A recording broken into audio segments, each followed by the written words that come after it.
Good morning, everybody. Let's continue with the environment.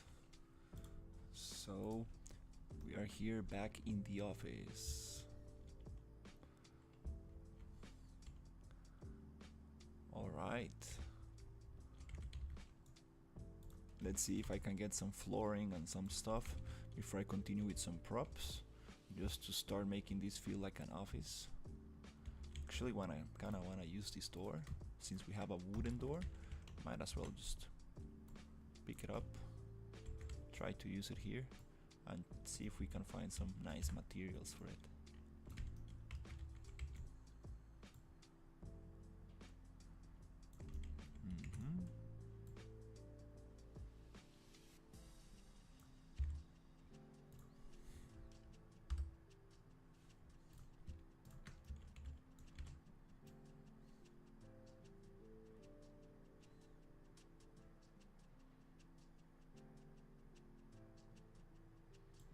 Maybe something around there.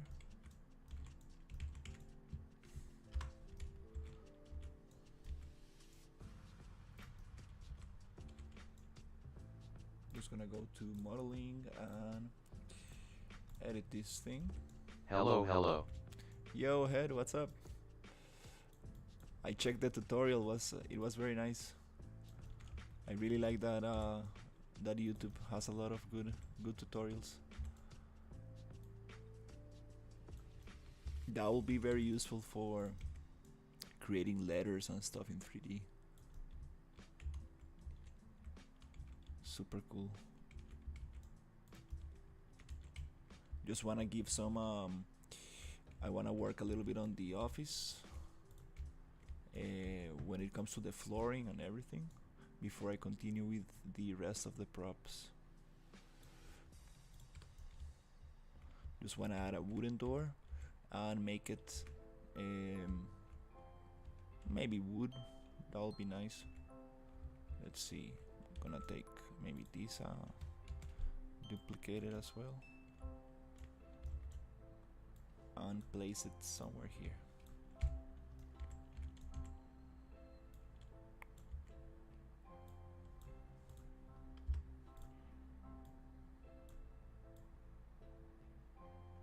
And find some nice flooring for the office and stuff.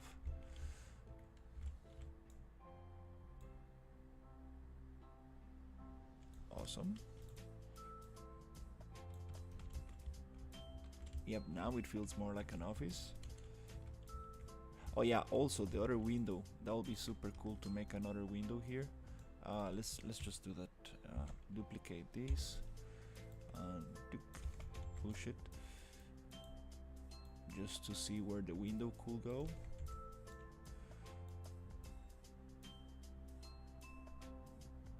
Let's say somewhere there. And then I want to create a cube.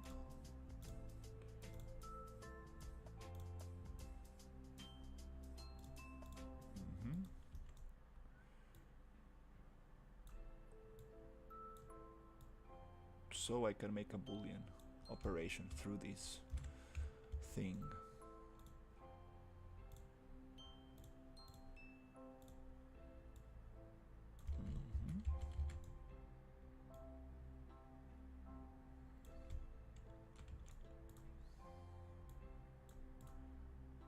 Let's see. Okay, that's good enough. It's going through. Okay. Okay, I can delete this wall. Just get this one and the second one and go Boolean. Nice. Also, to have the same material on both, might as well just give the diner wall material, assign it by selecting the little browse icon and going here and selecting the little arrow. Selecting the material and the arrow right there. That way when I do the Boolean, it will assign the material to the cut to these other edges, faces I mean. Awesome. So now we have some very big windows, and see if we can also copy this.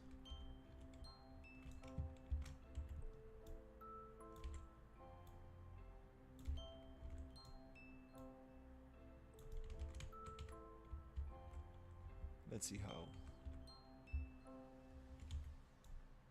Somewhere like that.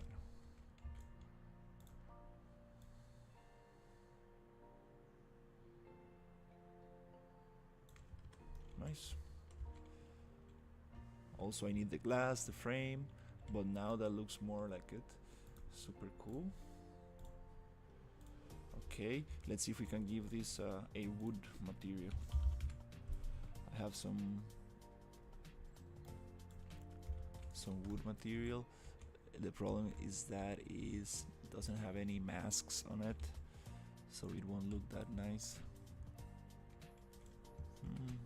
Let's just keep it white for now.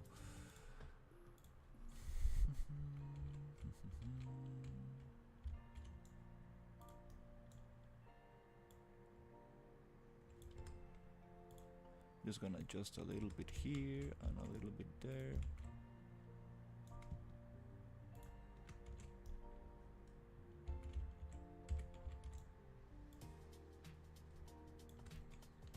Alright, and just Control B to browse, D to duplicate, change the instance where it says static mesh, and I would like to just adjust a tiny bit here.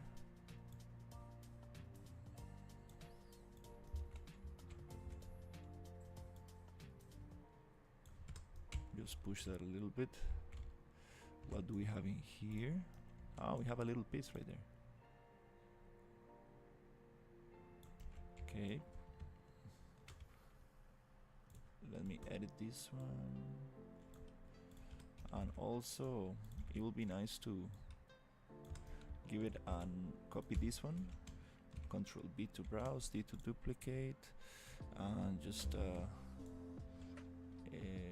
inside the viewport, let's duplicate it, and let's make sure that we have another instance. It's not S1, it's S2. That way I won't modify the original. Right here, let's push it back in there. Let's go here, somewhere like that. And then just adjust the UVs. UV, project UV, box, reset, and keep dimensions proportional. Okay. Yep, just like that, little adjustments. Sweet. Okay, here I would like to change the flooring. So we have a couple little tiles. Would be very nice to find some wood flooring. Since I would like to put this in a marketplace, I'm not sure if I'm able to use megascans for those textures. So unfortunately, I don't know.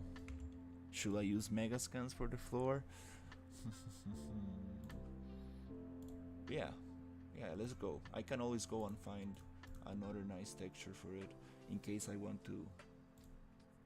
Let's find some good wood material. Let's see.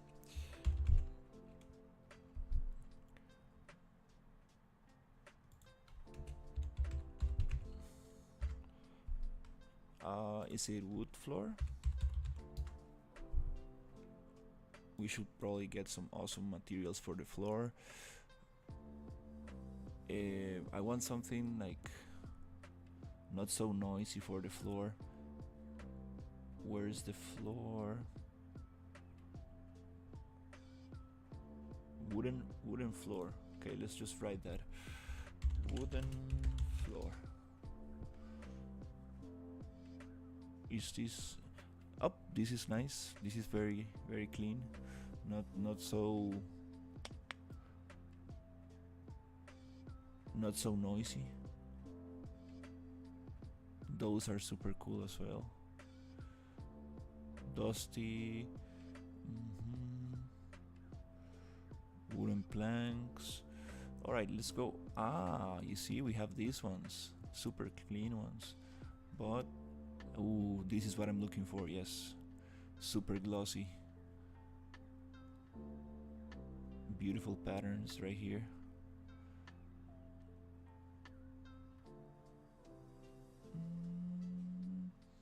Oh, they have everything here. Like for like visual, like architectural visualization, they have everything. It's very nice. Oof, and you can still go and go and go. Oh my God, so many choices. All right, these are very nice. Okay, that's good. Let's go with the darker ones. I like the first ones I saw. Where is it? Here. I like these ones. Let's go with something not so complicated. And let's keep the pattern that we had before, which I like this pattern. I think this looks nice. Yes, little squares. It feels a little noisy though. A little noisy, I will say. Maybe we can try to get some other pattern for this.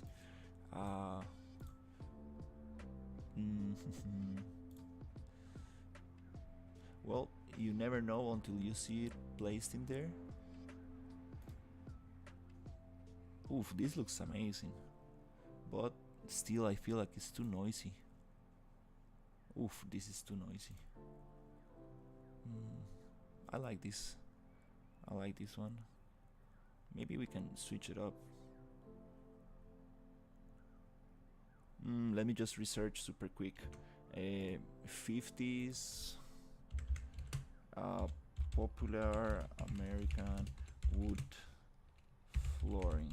Let's see what patterns did they use in the 50s, which is the same thing, like it haven't changed that much. So straight lines, yeah, straight lines. Yeah, I think straight lines is the most common, right? Let's go with straight lines. We don't want to go too crazy with this pattern. Yeah, let's go English bound, strip bound. I like this one. Let's go. Okay, I need to sign in.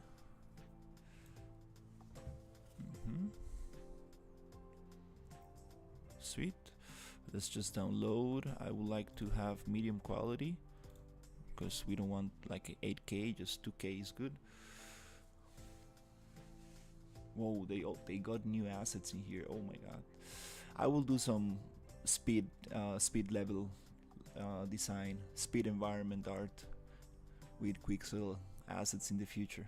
It's super fun to make those, like one whole environment in one day, or maybe like one seat, like 6 hours, 8 hours, and then you get something nice, just for fun, you know.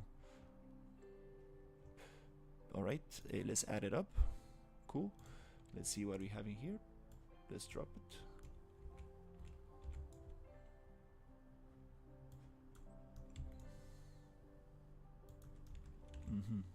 It's not tiling. It's not tiling because this has a different thing. Okay. Okay, one solution. Is this a cube? I think we can use just one piece for the whole thing. Yeah, let's try to do that. Let's try to come here and go into modeling. Blood talking to the void. Blood talking to the void. What do you mean?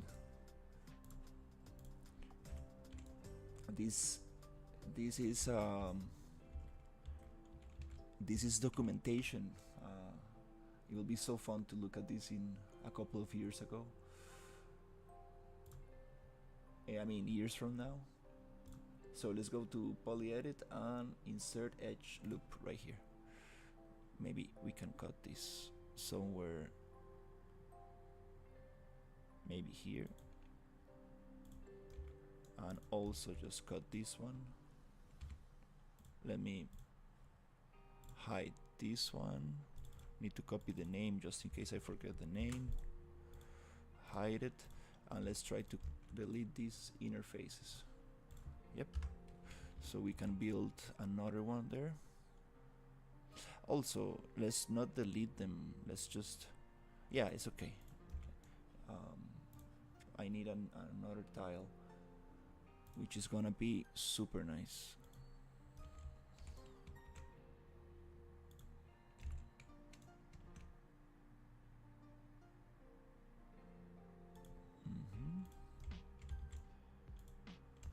right here, poly edit. Nice. Let's just get rid of those, as well as this one.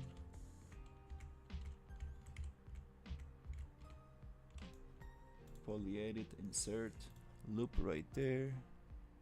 Maybe a little bit.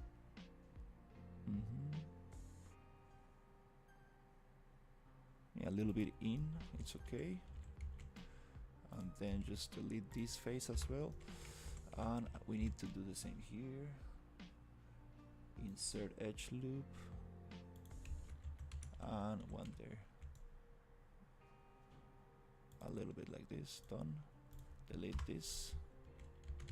And the same here. These two tiles, I'm just gonna leave one so I can reconstruct the new floor from there. This is a floating diner. I should probably put it in the ground. That's funny. But after I bring all this to Maya and make it modular and snappable, I will put it in the right position. Let's hear. Boop. Okay, now that we have one tile in here, I would like to get this tile and go to Control B and Control D and just change the instance, just in case I'm not repeating this anywhere. So let's go poly edit and let's push this a little bit there, and let's push this here so we can change the material of this one and the UV map. Yep, let's get this and push.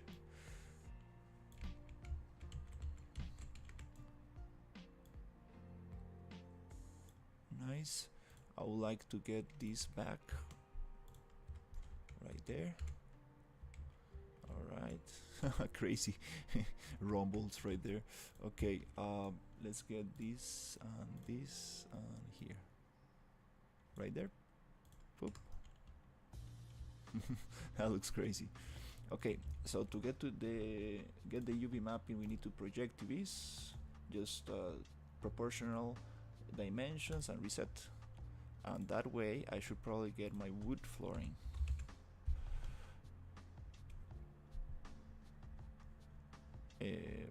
Where is it?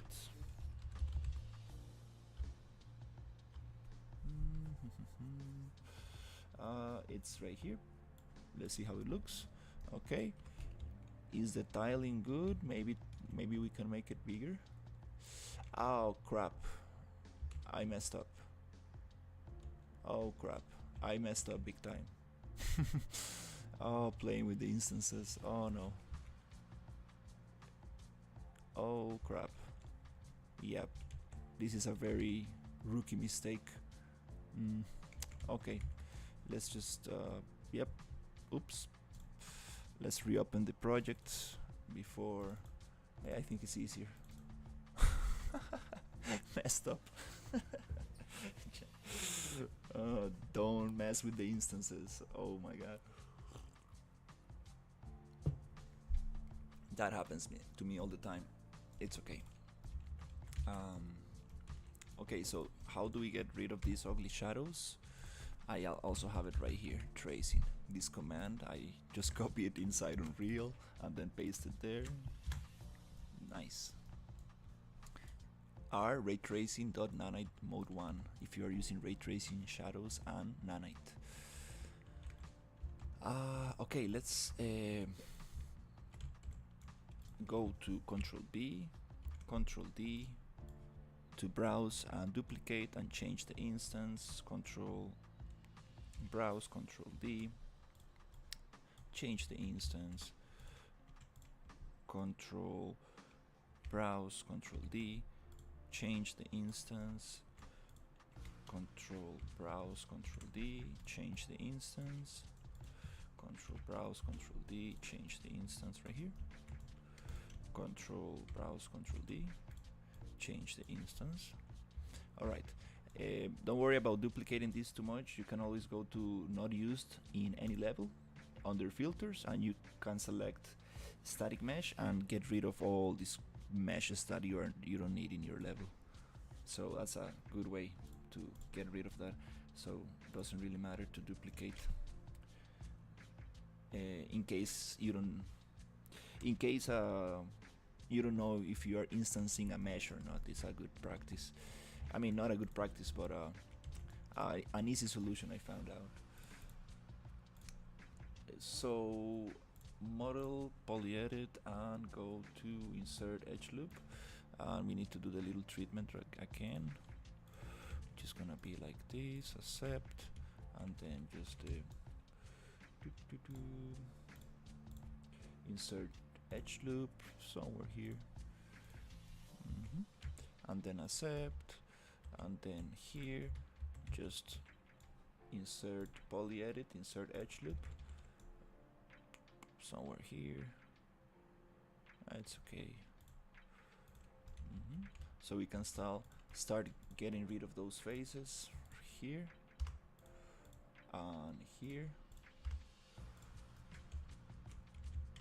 and here. Do we have that polyedit? I mean edge loop here. Insert edge loop. Right there. Somewhere here is okay.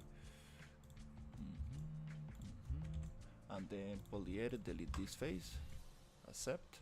Let's just double check if the rest of the environment is okay. I think, yep, we changed the instance, nothing should be wrong. Awesome. Yep, we got everything nice. This styling came out so nice. Oof, I see some stuff in there. Well, not perfect, but I like the color a lot. Okay, this one and this one and this one. Okay, we just need to cut one more. Polyedit, insert edge loop. Let's cut maybe here.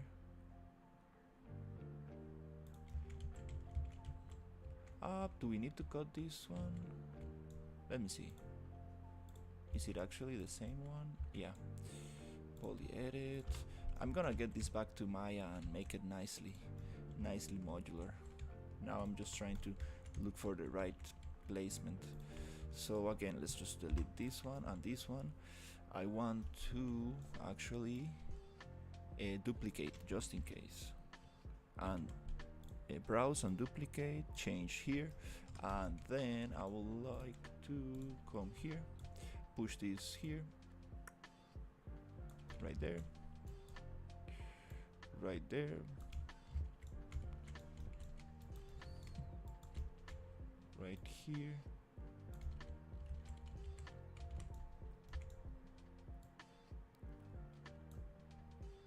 cool. Now that we have this tile, okay, finally back to where we were. So let's go on real, UV, project UVs, let's keep it box, reset dimension, proportional dimensions, accept, and let's go to the wooden texture and drop it. Sweet. Nice. Is it too big or too small? Maybe we can make it bigger. One way to do it is transform UVs and just scale. Roop, roop. Too big, too small.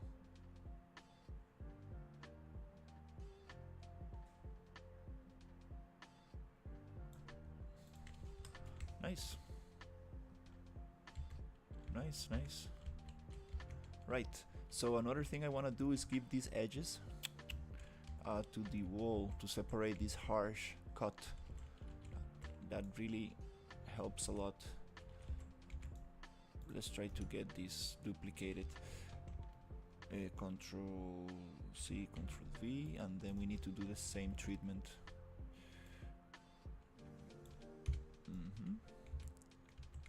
Let's just push them there. All this thickness and stuff, I will just make sure I get the same thickness everywhere. White looks kind of nice. What if I go with my other wood texture here? I have a wood texture that I made from substance.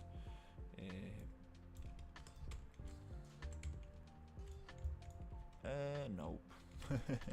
Let's keep it white.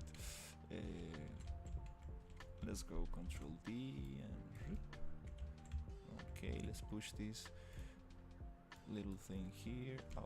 Oh, I see something. Okay. So again, just go poly edit. Where is it? Yeah, just in case. Yeah, let's go. Just go B and D. Browse and duplicate. And here I want to go into model, poly edit, insert edge loop. Just cut it up. Ooh, okay, I don't see what I'm doing.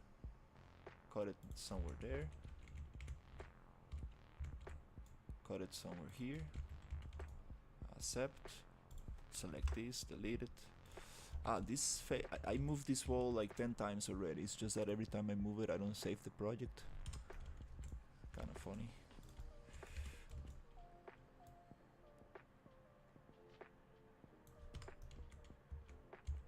We can get that wall better. It's okay. As soon as I get all the props finished, I will do the structural part of the building. Just trying to give it a nice look for now. I still want to get rid of this thing right there. This little light information that was baked into the image because of using just Google Images as textures. And I'll also give it some nice decoration as the original reference. That'll be super nice. The safe box. Okay, let's duplicate again. Maybe this one.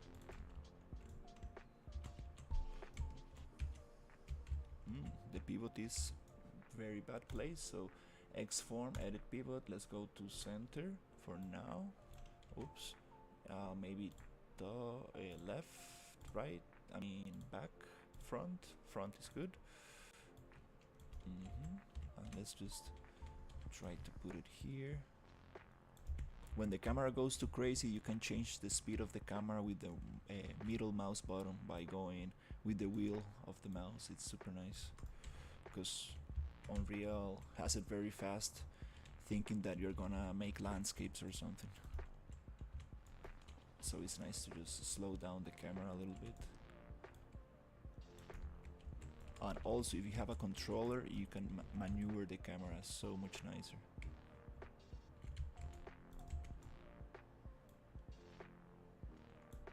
Alright, let's come here and do the same treatment. Control B, Control D, change this instance, go to model, poly edit, get this, and then just push it there.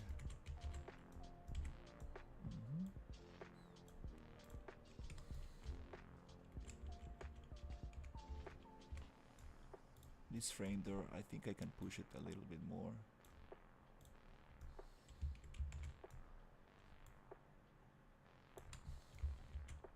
So we can push this out a little bit more. Let's see. And this needs some detail, obviously. This needs some more detail. Alright, that's kind of nice. That it gives such a nice little touch right there. It just doesn't look like a sharp box anymore. It looks much more nicer. Let's get this piece again. So Control D. Let's just again center pivot. So X form, edit pivot, back, front. Front is good. Let's go here. Let's push this a little bit.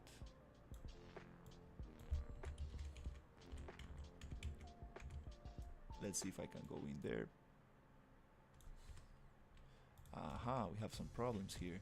Might as well just Control B and D. Just make sure you're not using the same model, the same instance, and then just get rid of the unused meshes in your scene. Well, we should probably do that now.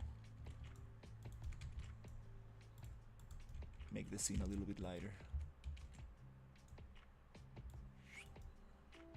Let's go here.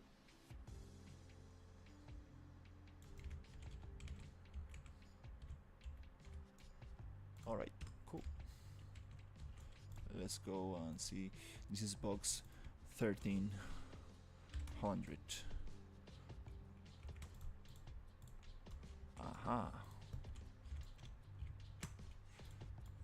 Yeah.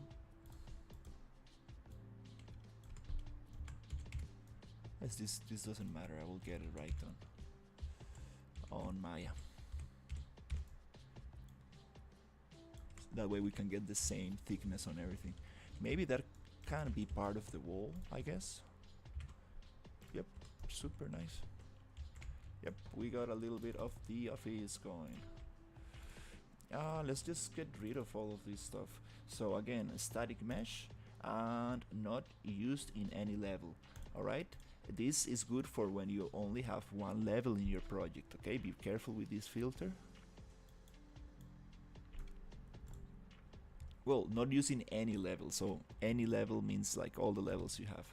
So it's good. Let's delete all this bunch of stuff, which is like a lot of boolean and little parts that I was not using for the don't need anymore. Okay, bathroom door frame. Bathroom door frame. SM bathroom door frame. Yeah, let's just go delete it.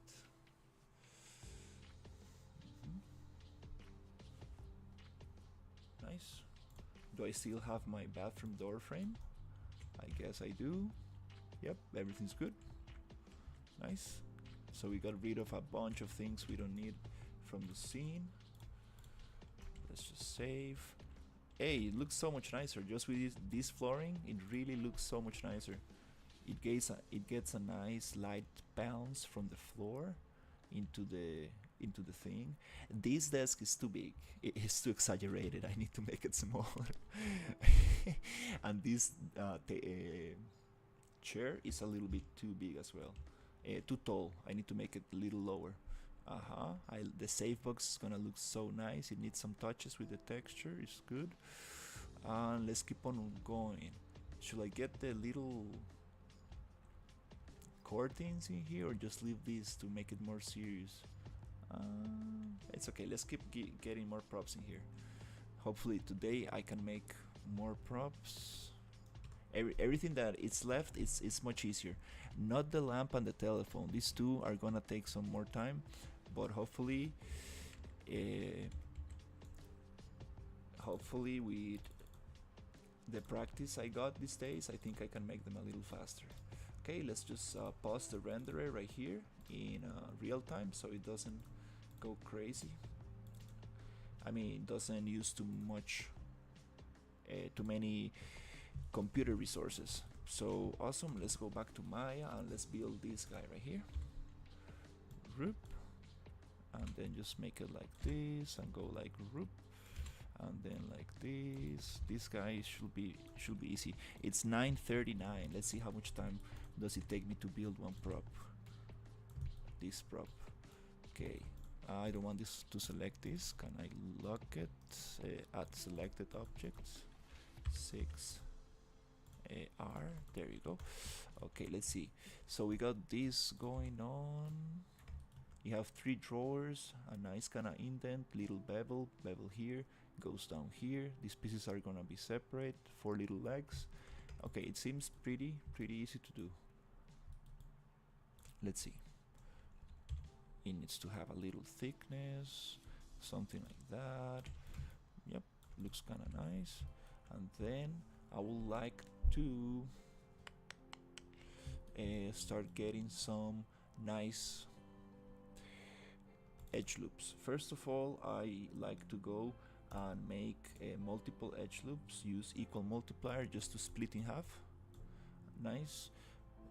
That way we can always cut and mirror, and then I go relative distance from edge and start adding more loops. Okay, that's one thing right there. And then I would like to make a cut with symmetry on C. I would like to get the drawers somewhere around here. Okay.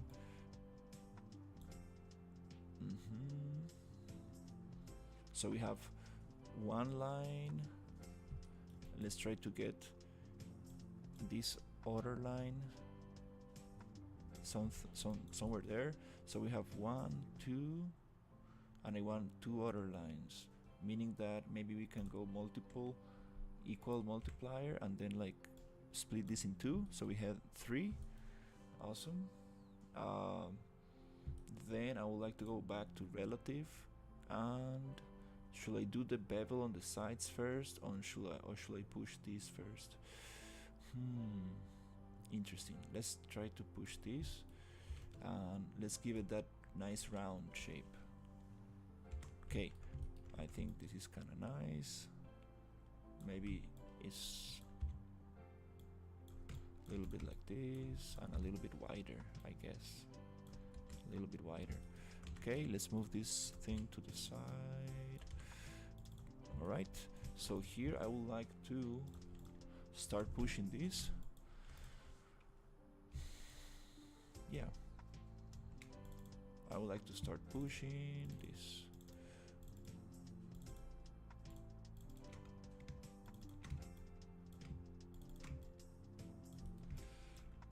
Let's get the grid off.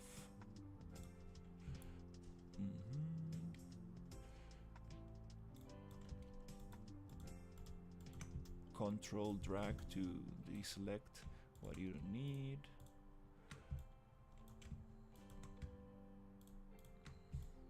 These are the other edges, which is nice, I think. Can I see with 4 transparency just to see that I'm getting the right thing? 6, and let's go bevel, Control B. Can I give it a stronger bevel with 1? Nice. Can I give it like 3 segments? Nice. That gives me that round effect. 2 segments, maybe it's too sharp. Yeah, let's do it 3 segments. It's okay. Sweet. Kind of happy with the shape. Let's go and select this face, double click on the other face to loop it, Control E to extrude, R to push out but without symmetry, so we need this pivot to be in the center, and push out just a little bit, and then push in with the scale, and then push in with the center pivot. The center of the pivot. Nice. Let's give it a little bevel maybe here, bloop, so it gives me that super round shape. Nice. Okay, now the drawers. The drawers we just select these faces. Let me think, maybe one by one, and then go extrude, R, and go to double click on the scale tool options, and let's go to axis orientation component, meaning that it will scale from the center like this. Maybe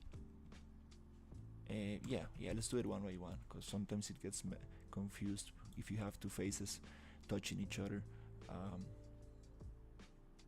In the extrude tool we have some options for that, I guess. It's called like inset face or something like that. Okay, let's get this super sharp like this, and let's try to match the thickness of this with this. It is somewhere around there. You can make the pivot bigger with plus and minus. Let's go here and then do the same thing.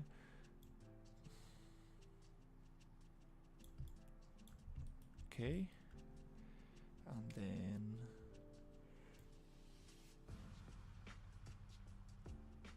I'm just gonna match the sides, and the top I will match it later. Just here, match the sides. Cool.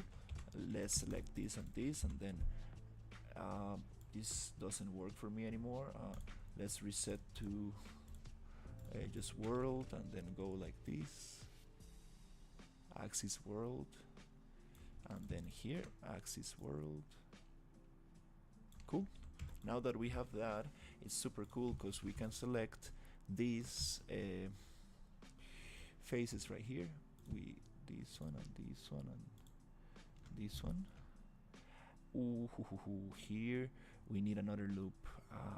Damn. Yeah, or do we? Mm, yeah, I guess we need another loop to hold that little thing there. Not, not really. I guess no, no, no. I think we don't need a loop right there. It goes in. It's Let's try this. So let's just select all these faces. Oops, I forgot the mirror. Let's go to Object C. For transparency, check there's nothing else selected. And let's try to push this in with Control E, extrude and push in. Whoop. Yep, I think it works.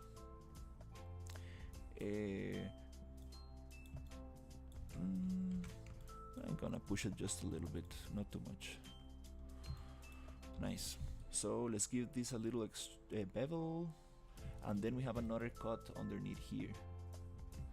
We have this other cut. Maybe I think I'm not gonna. We can do it with textures actually. No, I'm not gonna worry much about it. Yeah. Let's go here. Select this and this and this, this and this and this. That's very cool. Let's go Control P. We need a super. It's a big extrude but smooth. So let's go segments 2. Kind of works. And yep, let's get the handles. Okay, let's take the wireframe off. Looking super nice. Let's go to mesh display, soften edge, and then kind of looks nice. A little bit sharp on the edges, obviously, but we're trying to keep it. Hi. Hey, what's up? Trying to keep it super low. Reply please. Low poly. Reply please. Are you talking to me in the Discord or something?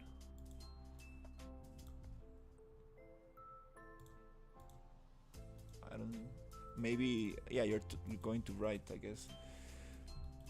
Let's see.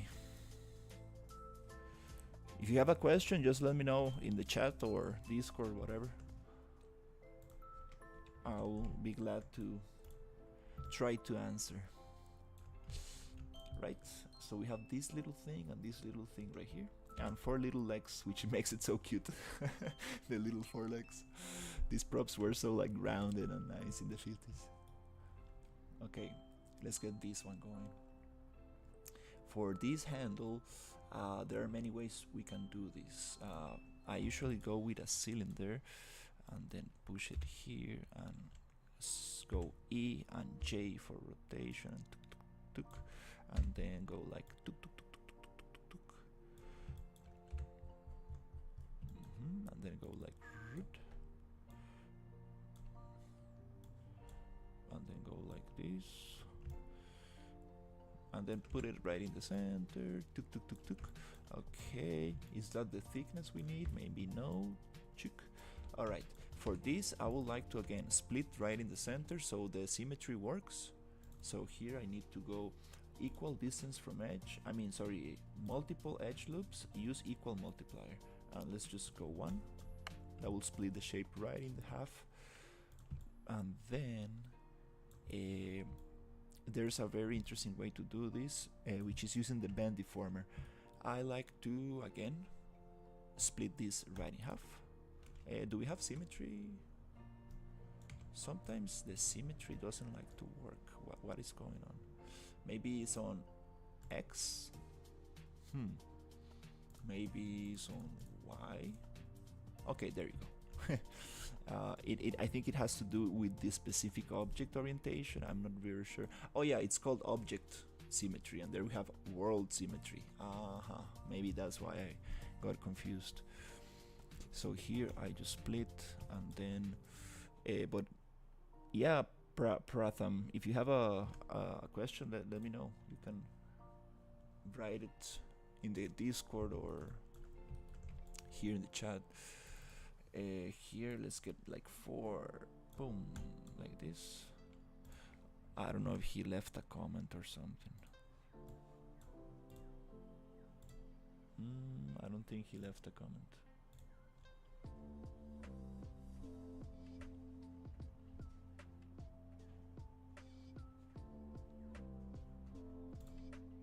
Nope, I don't think so. All right, let's see. Let's get a bend deformer. So the bend deformer, you go to deform and non-manifold bend, and then you push this, and then you go curvature, and let's go curvature 10. Sweet. Curvature maybe 20. Curvature 50. Nice. So we're starting to get something going. The problem with this is that I just want to affect half of the shape, so let's do this differently. Let's get this bend deformer here. Let's delete this part, take the mirror off, delete half of the object, and then I would like to use the bend deformer here. Deform, non-linear bend, and then we can go to curvature, added 20, added 50, maybe 100. Nice.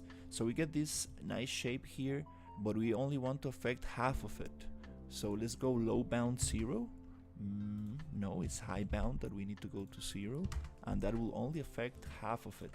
That's nice. Now we can go rotation J to snap rotation every 15 degrees, and snap again. Sweet. So we have that kind of handle effect. Is it more sharp? Yes, it is. So we go to bend and we go 150. Nice. Something like that. So we can select bend deformer and this one and go move it a little bit like this.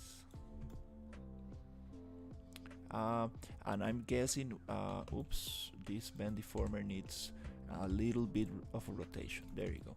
And I'm guessing we don't have enough loops to make this a nice nice rotation. So let's just save the curvature, which is 150, delete this bend deformer, add more loops, come here and just go not like that, maybe just one, and let's add one loop here. Doop, doop, doop. Where is it? Right there and right here. Nice. That way, if you go to object mode and just go deform, non-linear bend, and then again curvature 150. Sweet. High bound 0. Nice. Now we have this Christmas candy. Okay, we go and go to rotation, hold J and rotate this, put the wireframe on, maybe a little bit more, hold J, rotate. Where is it? Right there. Nice, nice. Now we have a handle. To get rid of the bend deformer and freeze the object, we go to delete by type history. Now we have this object frozen. Your shorts videos are getting decent views. Yeah, yes, that's very nice. I got a lot of dislikes though. Like the ratios of dislikes and likes are not so good. I maybe they got like pushed by YouTube, because when you start uploading shorts, I know YouTube pushes them, and they got into the wrong hands, I guess. People who didn't like this kind of content, so they were like, nope, I don't like to see this.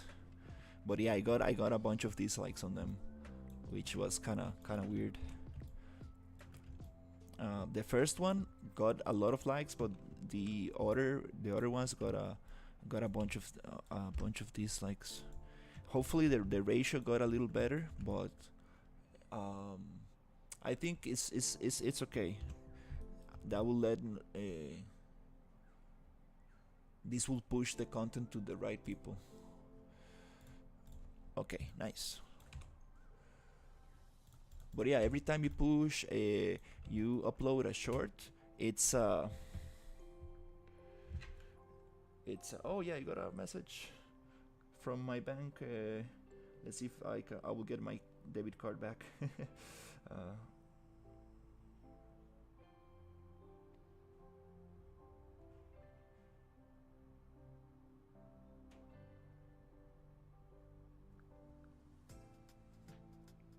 Yay.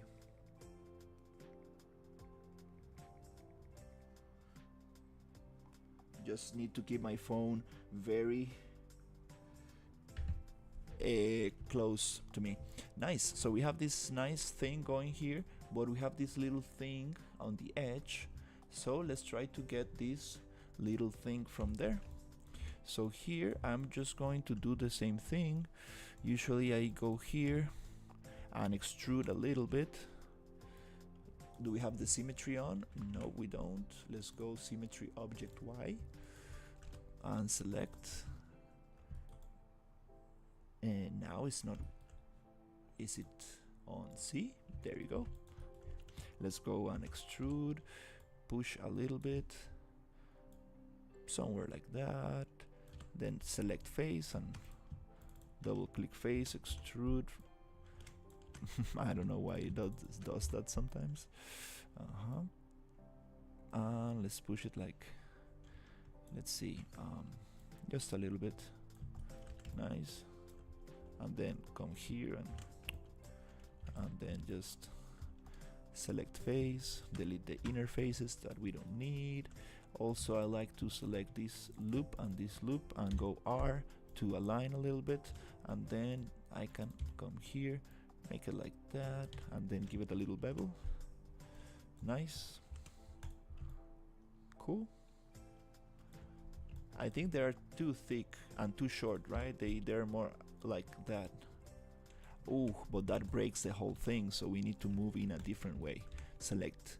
Add a text or you tell them in camera like this is just a showreel. To watch the full video, click here. You tell them in camera like this is just a reel to watch the full video. yeah, I need to do something like that. Definitely. So let's push a little bit more. I think it's longer. Is it longer? Yes, it's way longer. That way we don't affect the proportions of the thing if we select only the vertices. Very nice way to push things while keeping the cylinder nice. In beginning of the short video. Yeah, I need to make a little introduction like Patrick does, right? Like a nice intro for the short, and then boom, let it play. And in between the short also make a little couple interruptions. I think that will keep people watching for longer. You know, use all the attention retention tricks that people use, which I'm not a big fan of, but like let's see how can we do it in a nicer way. Which kind of sucks. Like there are some YouTubers that go crazy with these tricks. There's this YouTuber who plays like dog barking noises, and it's very funny, but it's like, dude, you know, it's kind of, I don't know, man. I don't know. Makes the whole thing a little feel fake a little bit, you know. It's funny though. It's funny.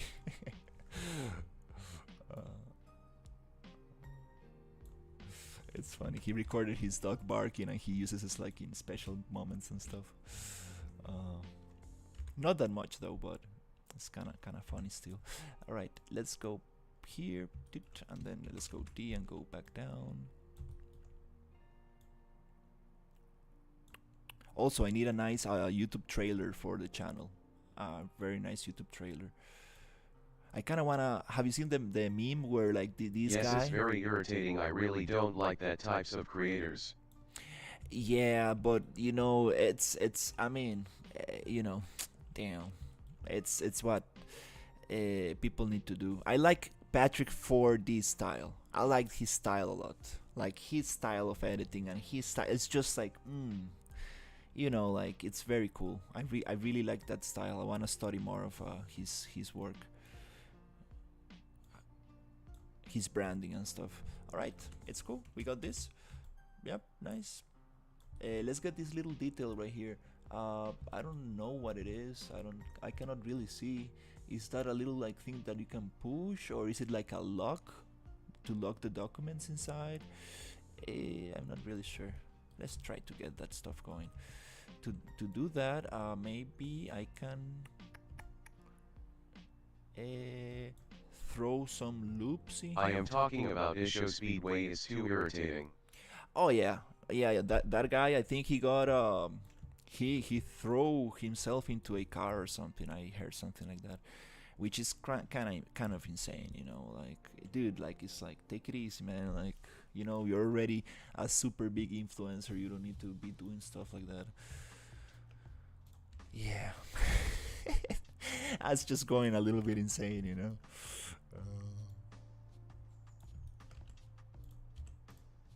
That's what I don't like Twitch, cause that's kind of the content that Twitch wants to see. You know, it's like, yeah, a little bit insane.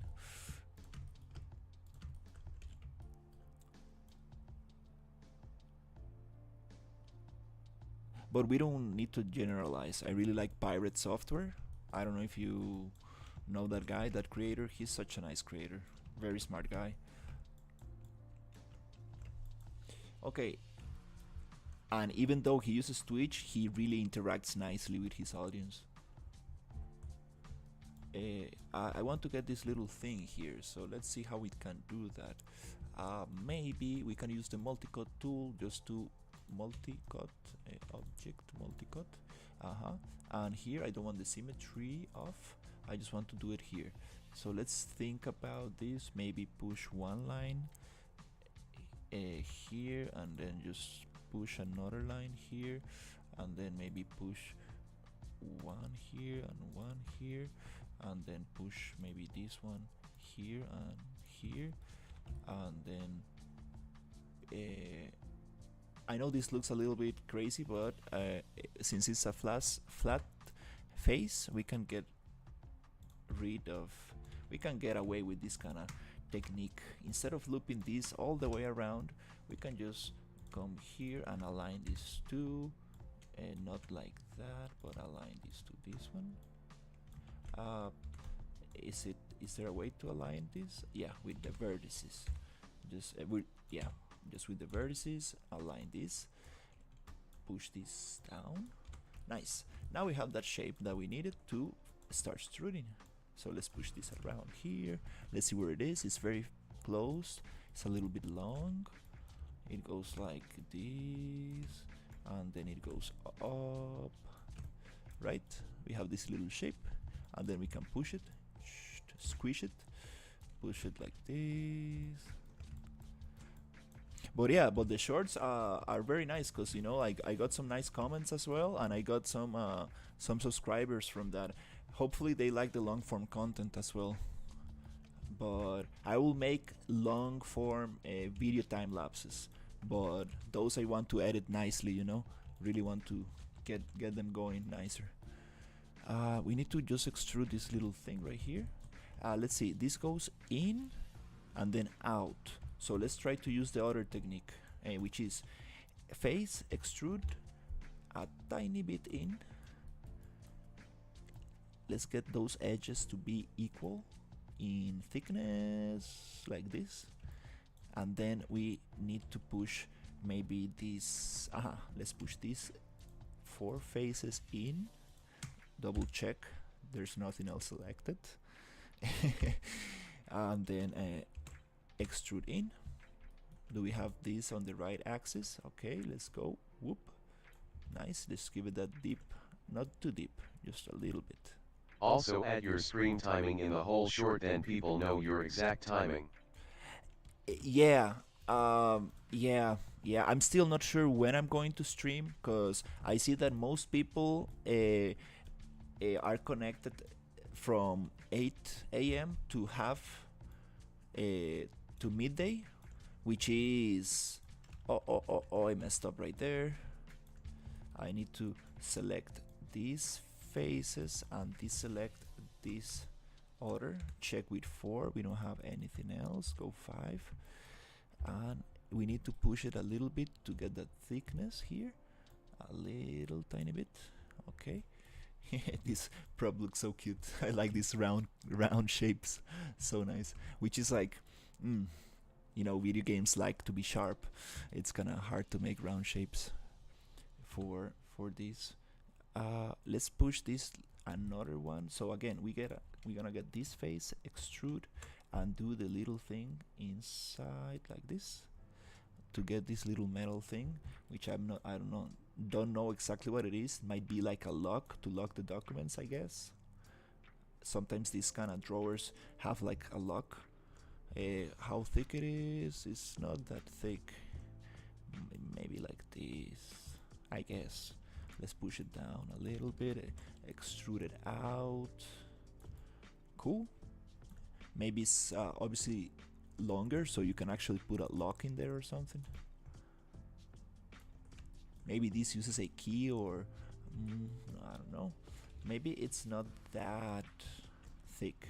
I guess it goes a little bit like this. Let's select, double check with 4. There's nothing selected. 6. If the pivot is close to your selection, I think you're good. If your pivot is somewhere else in the scene, it's like, oh, you're probably selecting something you don't need. That's a nice way to know. Alright, let's just add some little bevels. So we got some bevels in here, this other edge. I cannot even see what I'm selecting. Let's see. Let's try to get here, and let's go 6 for shading mode, and then here and here. Okay, let's try to bevel that. What kind of bevel do we need?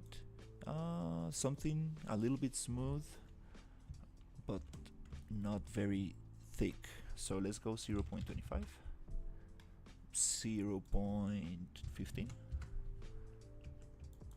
That's kind of cool. I kind of need to use another segment, unfortunately. But yeah, I think that's kind of nice. Now I would like to make this round shape.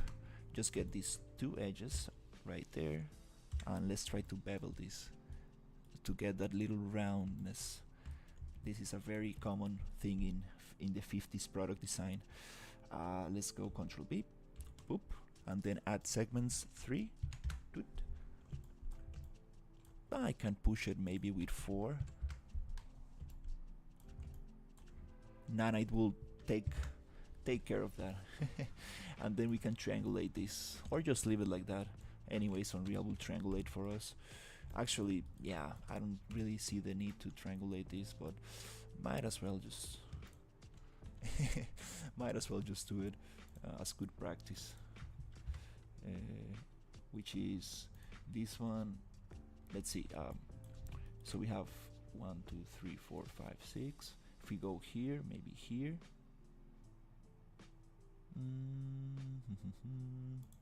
We have 2, 2, 2, and then we go here and we break this into a quad, super quad. I guess that's one way to do it.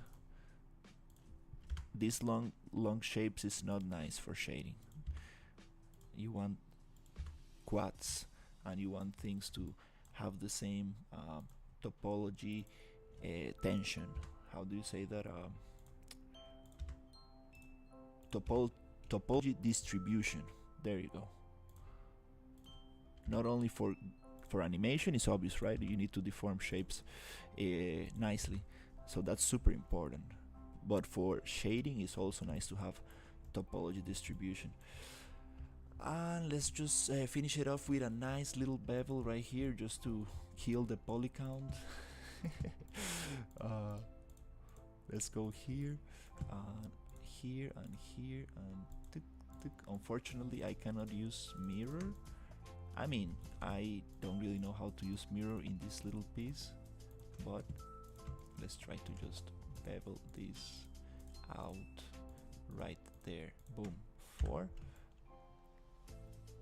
Let's go 6, and then bevel. Sweet. Nice. That's kind of nice. Should we need to? No, I'm gonna. It's a very small piece. Yeah, I always get too carried away in the details. It's a very small piece. Then we have this little problem right here. Oops, camera going crazy. We got this little triangle. I don't like that, so we just going to correct it. Let's select this and this and this and this and this. Yep, just tuk tuk tuk tuk tuk tuk tuk, and deselect this one. Oops. Double check selection, double check. Nice pivot right there. 6. Let's control minus to get rid of that. Let's try to push this nicely. We can do it.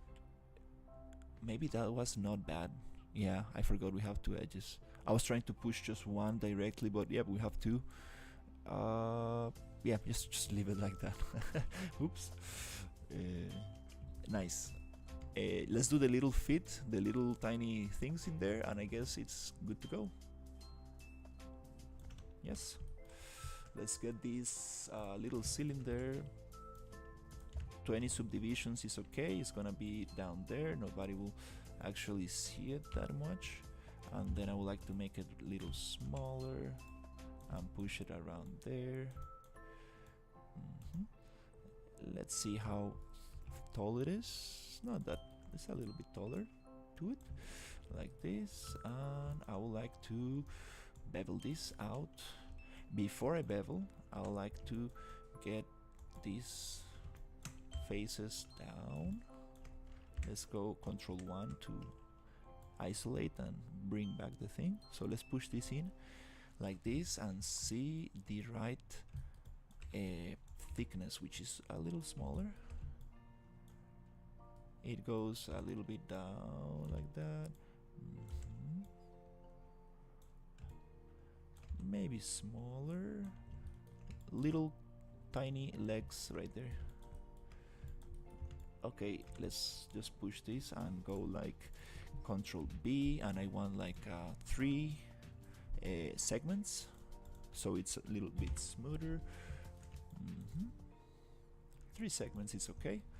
Now I would like to go here and select these vertices, Control 1 to bring the isolation back, and then that's kind of nice. Let's just push this a tiny bit inside there, and here we don't need those faces, so right click face, tap to select, roop, delete, object, Control 1. Nice, we have this little thing. So let's push it right in the corner. Let's go center pivot right here, and let's push it using these lines. We can find a nice placement, something like that. Then Control before I duplicate things, I usually like to UV map them. Good practice. Is that a nice cut?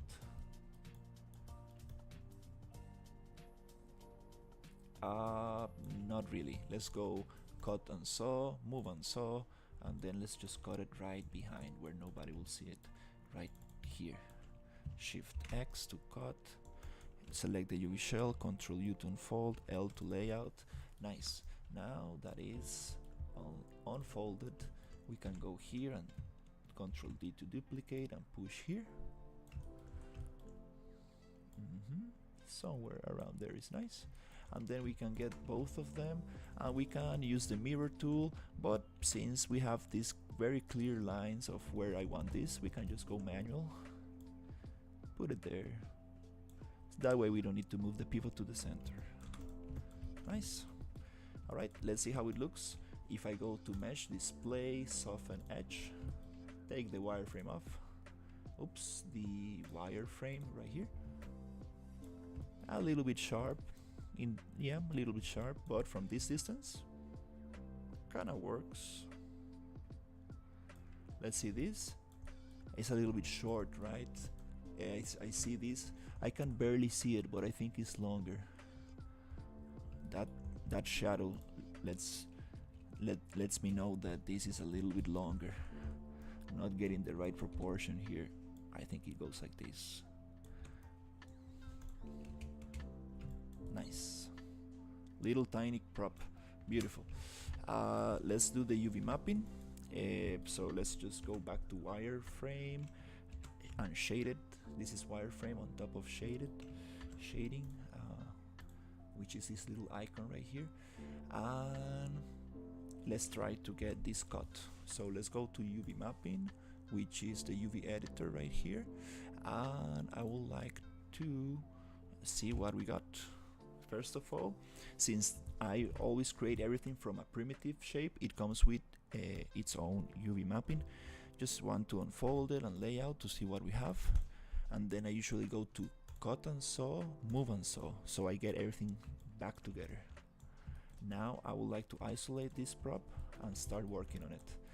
I usually start cutting the prop on places that I know that have a natural cut. For example, this is another material right here. Let me double check. That goes in there. It's not as sharp as I would like, this little cut right here, but it's okay. I think that will be one material. Symmetry on C, so we can get the symmetry. Okay, it's not selecting because we have this triangle going here. We got floating edges, floating vertices. No problem, just select the whole object using vertices, and now you should be able to do it.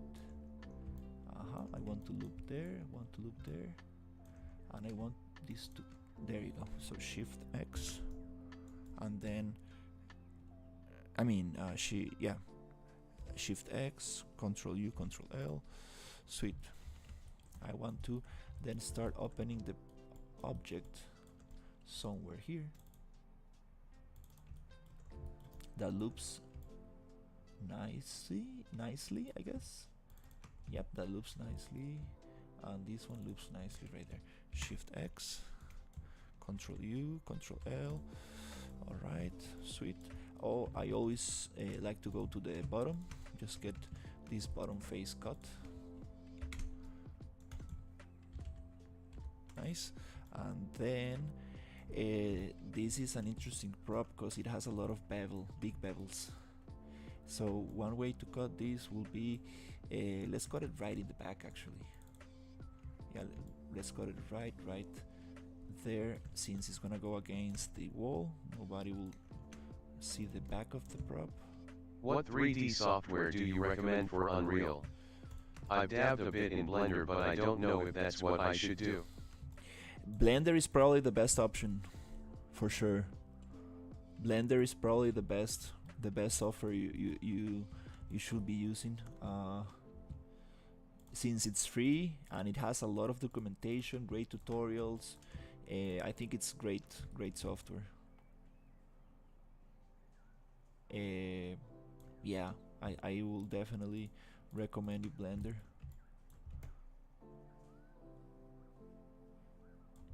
But any software is good. Like, I mean, it really depends on what you want to do with Unreal. If you want to create objects and create environments and stuff like that, you can go into 3D Max, you can do Maya, you can do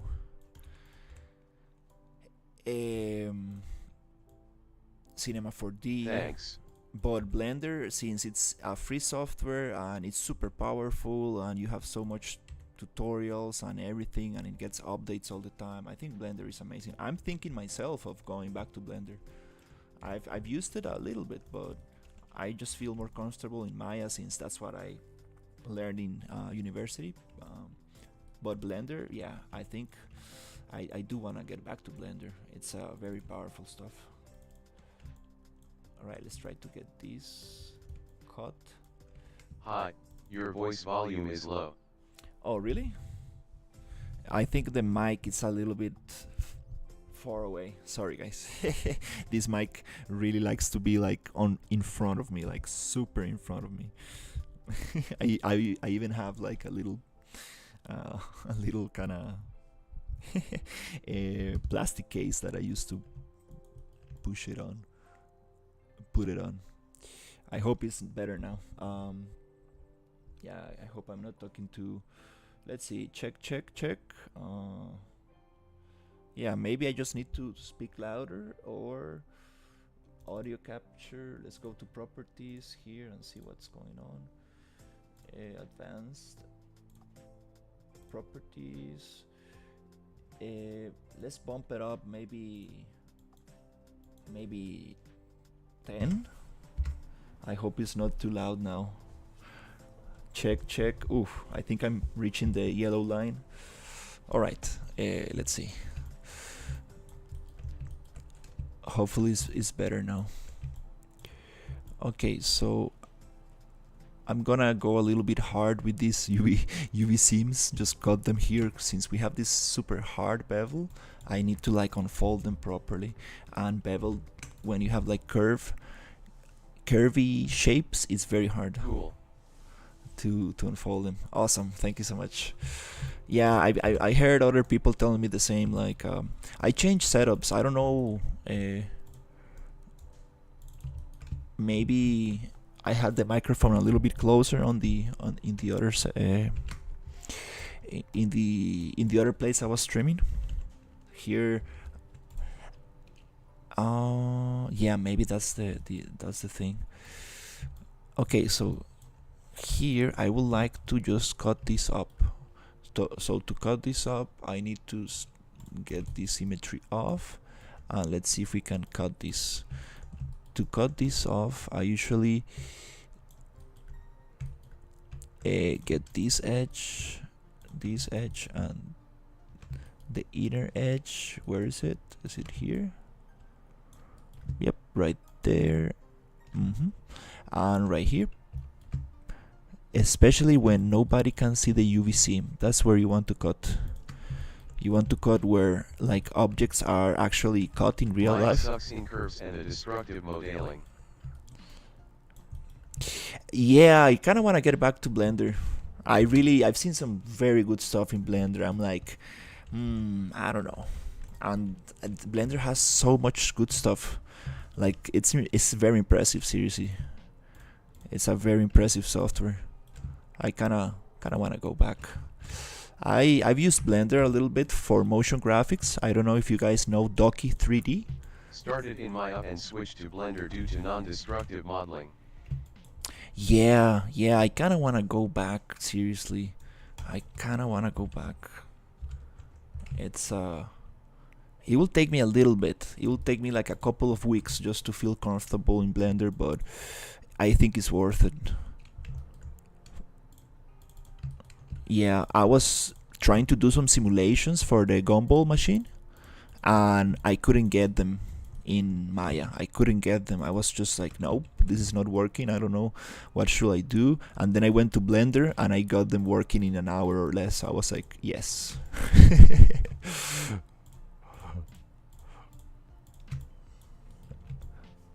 And the geometry nodes and stuff, like what? That's Maya shines in animation side though.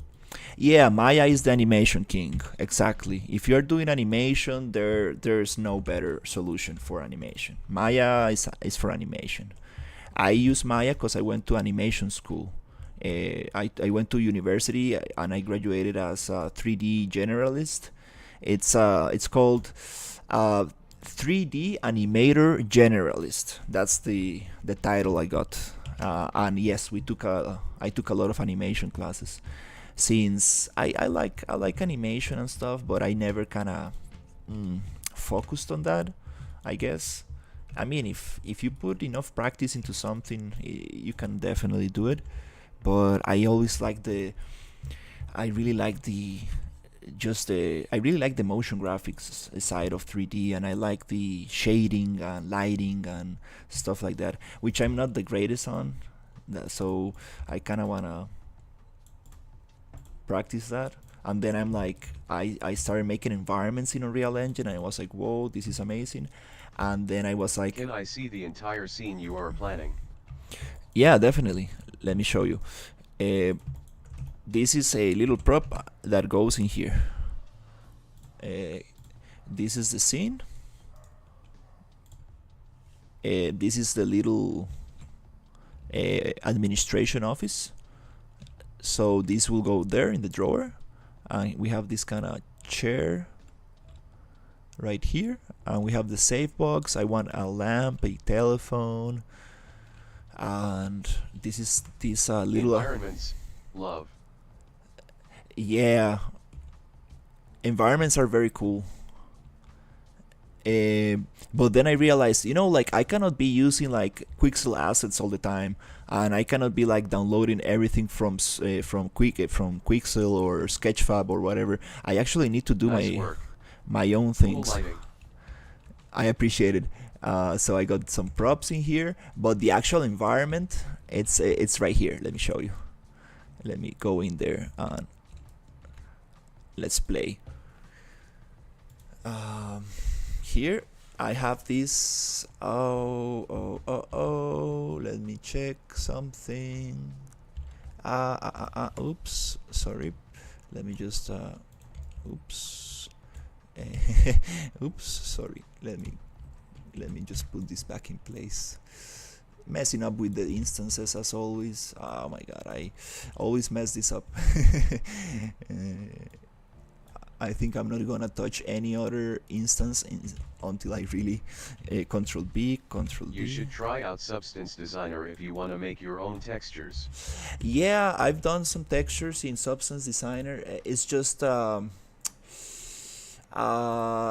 know, it's very specialized. It's like animation. Like you won't do. I mean, you do animation or you do environments. It's not like you're gonna do both. It's like, you know, it takes Ha ha ha. days. It takes days or weeks to get one texture out of Substance Designer, and it's super powerful. Like obviously you can get variations and everything and so cool and stuff, but no, it takes too long for it. I mean, like, I'm not into. I mean, I can definitely try to get some graphs going and stuff, but not a big fan of how long it takes. I like Painter because it's so quick. I can import images, paint over them. I can, like, you know, really get things together. But Trim Sheets is awesome. So yeah, let me show you the environment. Here, again. Oh Yet my. it can get complicated easily and. Oh my God. This. Ooh, sorry. I thought I learned how to use instances already. I don't know why I get this problem every time. I keep on messing the instances in my scene. That's funny. Sorry. Oops.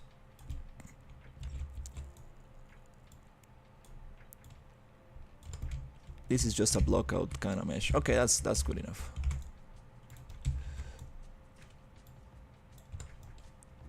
That's good enough for now. Just a little push in there and a push out.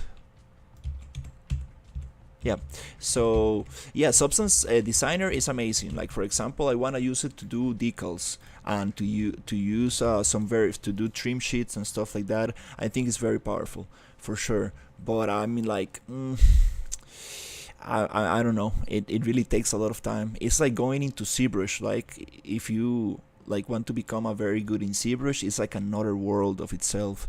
And for environment artists, yes, you do need ZBrush. You do need ZBrush to like do some very cool stuff. But specializing in ZBrush, I'm not like, I don't know. I do need to learn more ZBrush. I know just the super basic things in ZBrush, but I definitely think that ZBrush is just another world.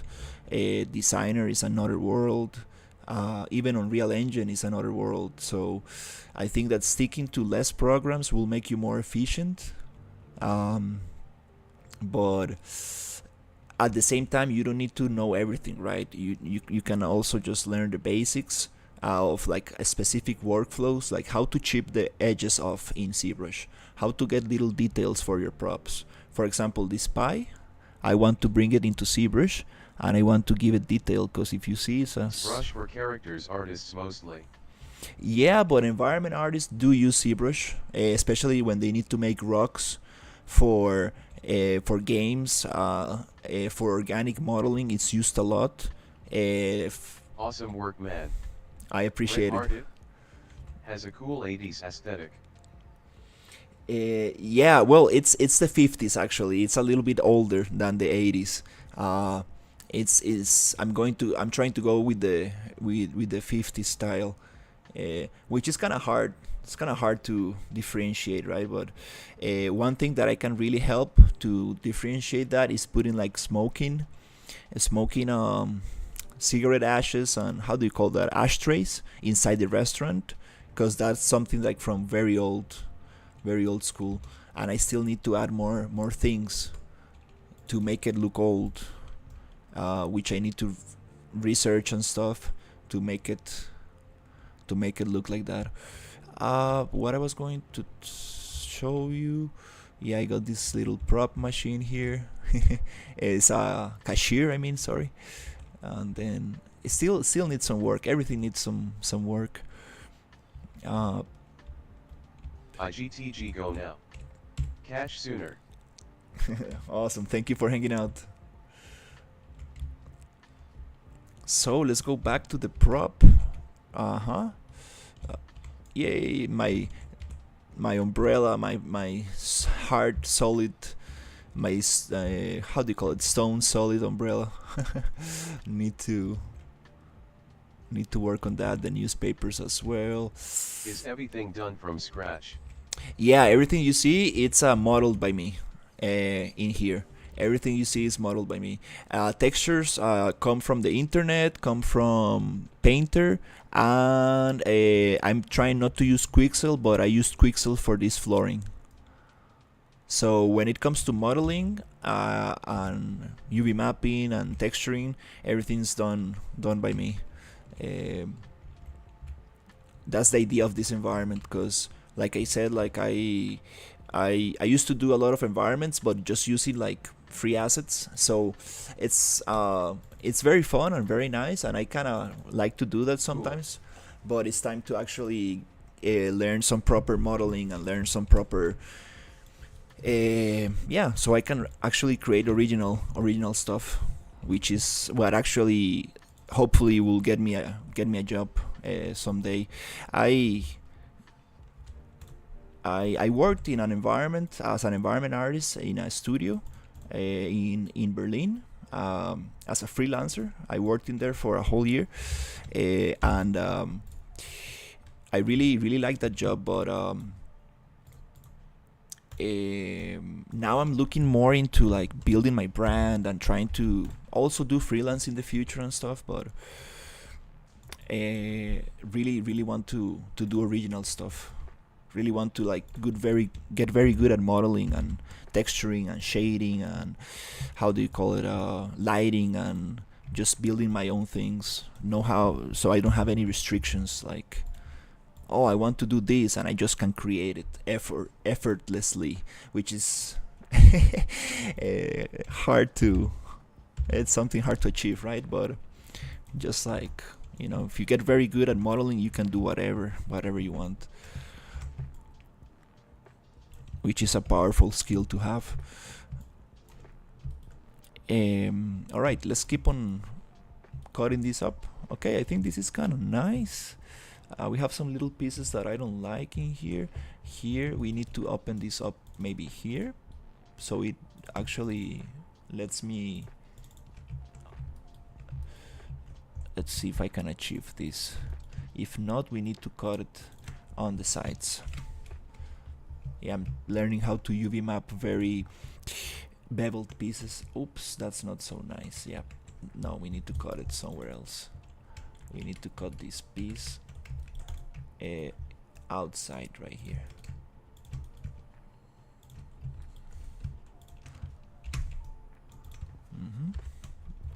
That way this is flat, and this one, it won't go flat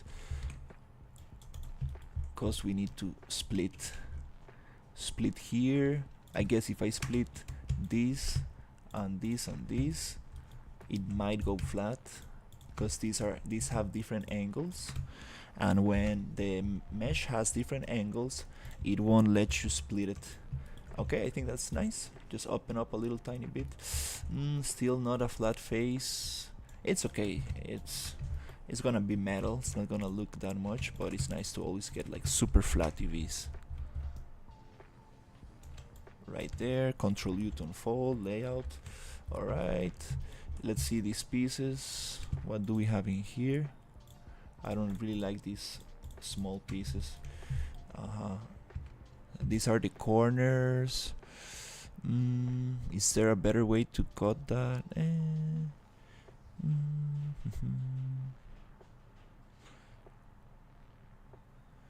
Yeah, this will give me, since it's a very shiny metal, these UV seams will look not so nice. So let's try actually something like Let's select this with symmetry and let's just saw this. Let's just bring this together right here. Shift S to saw. And here I would like to saw this one, which is very shiny metal, and it's gonna look like it's cut. Especially the roughness values are gonna be cut in there. Right there. Shift saw. And then we can have a little cut on the back. Nobody will see the back of the prop, hopefully. Nice. So I think I'm very happy with this. Usually, oops, this is not properly UV mapped. We need to cut the edges. Again, these little edges, it's not gonna let us unfold the prop. So we just select here and here and one more in here. And we cut with Shift X, unfold, beautiful. Now it's flat. I would like to push this vertically, and I would like to push this vertical as well. Take the object mirror off and try to just push everything on the same orientation. Then go and modify orient shells so it keeps the oof. This is not properly opened. I need to cut somewhere here, right there, and here. Shift X. So I guess now it's gonna unfold. Doesn't let me unfold. I see where I need to cut. I need to cut again here and here. Shift X. Oops, Shift X. And now this is gonna go flat. Not really. It's not really letting me unfold it, because I need to I guess I need to cut. It's this little curve that goes in. Let's try to just cut in here and here. Let's again activate symmetry, object C. Here and here. This is gonna be very like it will have occlusion, so it doesn't really matter. It will hide the UV seam nicely. Unfold. Still doesn't let me do it. I guess I need to let's see. I think it won't be visible because it's inside. Let's make a little cut, maybe down there. Yeah, if I go to the lower part of the prop and just cut it here. Is that up? Maybe cut it up because the camera will be on top. Yeah, it will be hidden from the player camera. Let's cut it there. Shift X. Now let's see if it unfolds. Yes, it unfolds a little bit better. I also like to just push it a little, give it more horizontal lines, and then go orient shell. Oops. Modify orient shells, and then unfold layout. Nice. I think this is a decent UV map. And then I would like to see how this looks with the checker. Right there. I don't see much distortion. We have, yes, we have some distortion on these edges, but I don't really want to cut them too much.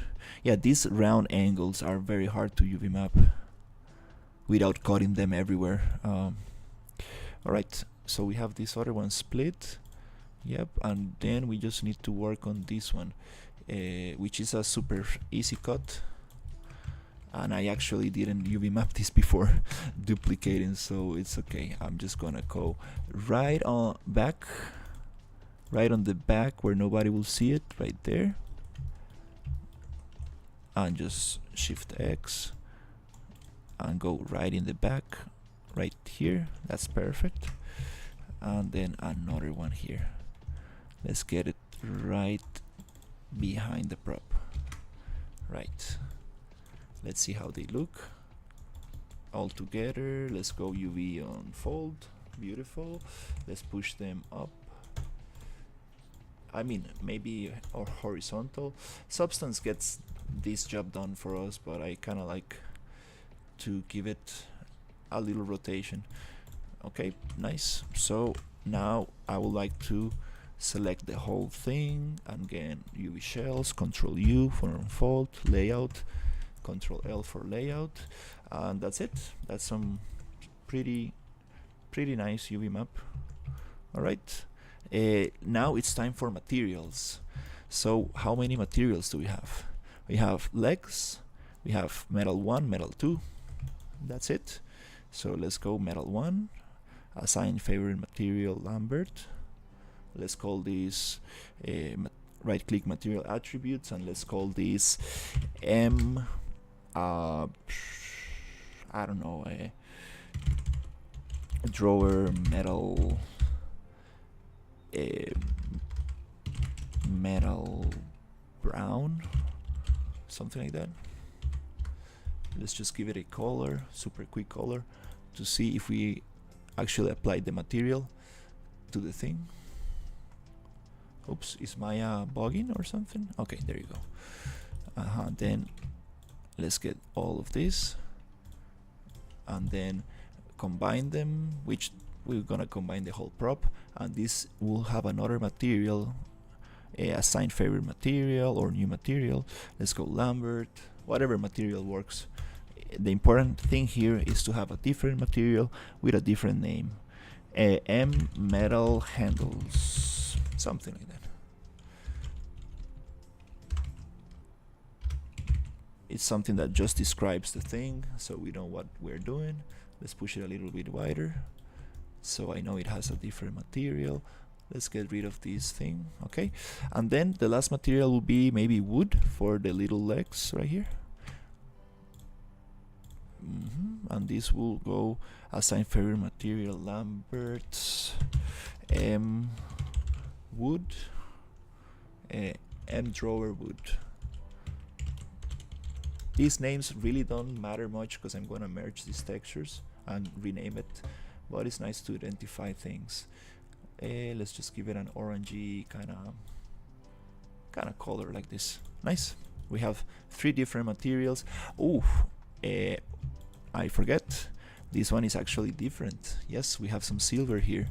So to do this, I'm going to assign the material to the face, which is gonna be face double click to get that loop. Yes, let's try to get that loop. Double check selection with 4. Nice. And here I would like to go assign existing material metal handles. And here I would like to select these faces. 4, 6, let's go check selection. And I see that I would like to get this metal to go all the way to, oops, here, right there. Tuk, tuk, tuk, tuk, tuk, tuk. Isolate with Control 1, and we get a better idea of what we are dealing with. Nice. And this I wanna go and get existing material handles. Double check. Take. Nice. So we're gonna have 1, 2, 3 materials. I think that's very nice. It's properly assigned. And here, let me think about this. It will be a little sharp cut right here, I guess. All right. Then let's just bring everything together. Mesh combine. Take the symmetry off. Center pivot. Delete by type history. Freeze transformations. Get rid of these 2 groups. They don't do much. And then let's call this SM static mesh underscore metal drawer. Okay, right there. And then just save, and actually before we export, mesh display soften edge one more time just to make sure everything's softened. Nice. And then copy the name, export the prop as FBX SM metal drawer with smoothing groups into the desktop right there, and let's go into Painter. Yay. Also, I like always to have my reference, because without reference you don't know what you're doing. Super important to have the reference always open. so you see what is going on. Alright, inside Painter I go File, New, and I give it 4K, which I'm not gonna export in 4K, but I like to work in 4K just to see what I'm doing better. SM Metal Drawer. You select the file here and then you basically go OK into the texture, set settings, and I would like to bake this super quickly in also 4K. I don't change anything here, just bake. There are some settings that you can change. I've seen people changing settings. I kind of need to see that tutorial to get a nicer bake, I guess. But for very high poly props, I see people changing settings, and for baking and stuff. Sweet, we get that ambient occlusion going. So nice. So nice. Alright, let's make this look better. So we go into this little display settings monitor right here, and then we change this maybe to this other lighting, which has light, warm and cold light. And also I like to give it the anti-aliasing effect, which we get in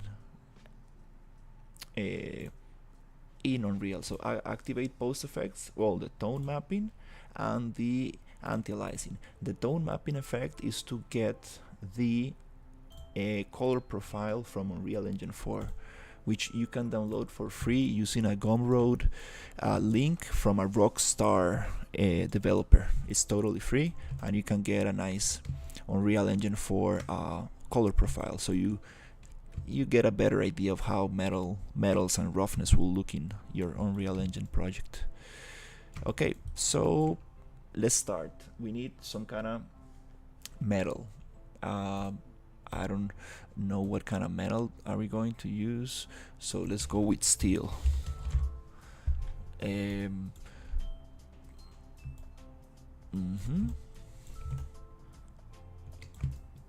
Alright, we got this kind of steel. It kind of looks like it, but this is not a smart material. It's too shiny. I guess mine is not so shiny. Steel roughness. We want it less shiny. Not a bad start. Can we get it less shiny with a little mask? Let's go fill layer, add a little tiny mask called dust. Soft, I guess it was. I really like this one. It breaks a little bit the thing, and when it goes to the color, I like the color to go darker. Let's go darker. It breaks a little bit of the shine right here. The roughness values, nice. That's kind of cool. And also I like to give it another mask super quick, which is gonna be a dust occlusion, I guess it's called. That gives a little bit darker spots where you have the cavities. So let's change the color a little bit and go dark. Yes, that gives the illusion that this is actually going deeper. Let's not so dark, but a little bit. Yep, kind of cool. Also, I like to get some kind of steel, like light steel. Let's go into Smart Mask and look for some metal. I really like this steel layer bright. Is this the one that I usually use? No, that's not the one. Let's try just steel. Looks nice. Has a little too much damage for an office prop. Yeah, it looks like it went to battle or something, but no, this is not that kind of prop. So let's go and take these surface details off. I don't really like that. Yeah. We can keep on modifying this thing. Also, I like to give it again the dust treatment just to break that shininess off. It makes it look nice, and we have a lot of dust everywhere, so it makes sense. Let's go into handles and let's just push a little dust on it. Does it change anything? Let's see. This is the occlusion. I need to start naming my my layers. So this is occlusion and this is dust. Nice. Let's copy the dust and also put it on the handles. Let's see. All right. Let's see what it did. It just gives a little breakage. You see, like straight white line and then a little bit of breakage. Nice. Nice. This prop starts looking sweet. I think I still feel that it's not so reflective. I think that is too reflective. It's kind of hard to judge, you know, in substance how this is going to look like in my scene. It's okay. Let's get some wood for the little legs. For the little legs, I would like to just use wood right here. Let's see.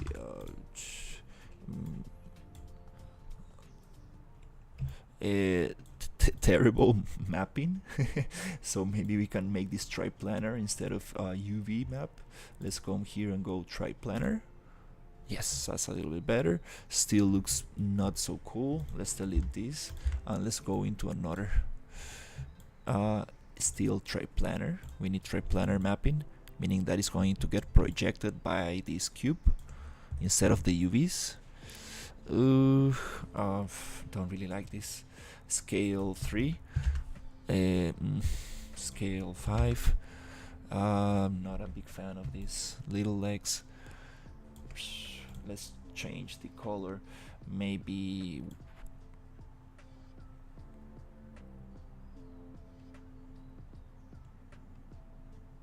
lighter, not so light. Tiny bit. No. Let's keep them a little bit darker. I guess that's kind of cool. Also, this just a tiny bit. Yeah. That's well. I think we came back to the original. I just want to scale this texture a little bit, so the fibers look a little bit more decent. Let me scale this texture a little bit, right there. I want the fibers to look a little bit more, not so squished, a tiny bit like this, I guess. Yes. Let's give it the same treatment as we did with the other thing, which is just dust and occlusion, to see if it actually adds a little bit of thing to the wood, which nobody will see because it's just a little tiny thing. It gives a little bit of that little thing.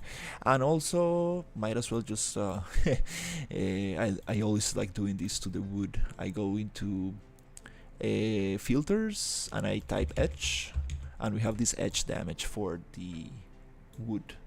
It just gives it a little bit of edge damage. Looks super bad, but if we take the scratches off and then if we go into damage depth and just give it a little tiny depth like that, it looks like somebody actually used these kind of legs. And then level, we can go a little bit less, just a tiny detail.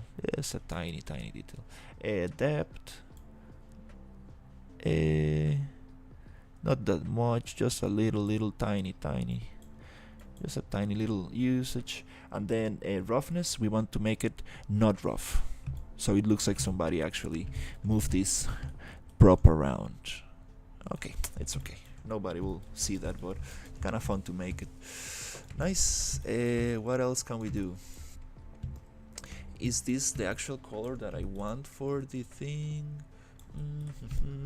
It kind of looks nice. Let me see if I can play with the color. Steel color, Control C, Control V, and let's make it maybe a little bit darker.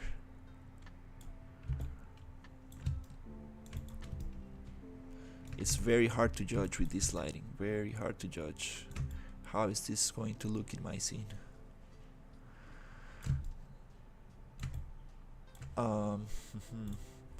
Maybe roughness. Let's change the roughness. 0.69. And what if we make it a little bit more rough? Also, this dust is too much. It's too much. Let's go to the dust and yeah, maybe simply here to the normal value. Can we turn that off? No. So let's go to the mask editor and change the level. Where is it? Balance, global balance. Can we take that off? Yes. So let's give it a nice kind of just a little bit. What happened? Okay. Oops. Is this the? That looks kind of cool. That paint chipping off, but that's not what we want.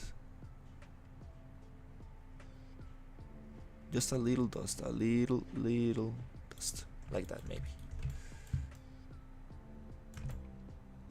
Still, I feel like it's too hard effect. Can I go into the normal and change the value of this? There you go. Some masks allow you to do this, some others don't. Some others just go white. This is good. Just want to blend it in a little tiny bit. That's good because it breaks the shine. All I want is to break the roughness right there. When the light shines through, it's not the best example, but it breaks a little bit. Alright, kind of happy with this. Let's go into substance, into Unreal. Let's call this metal drawer.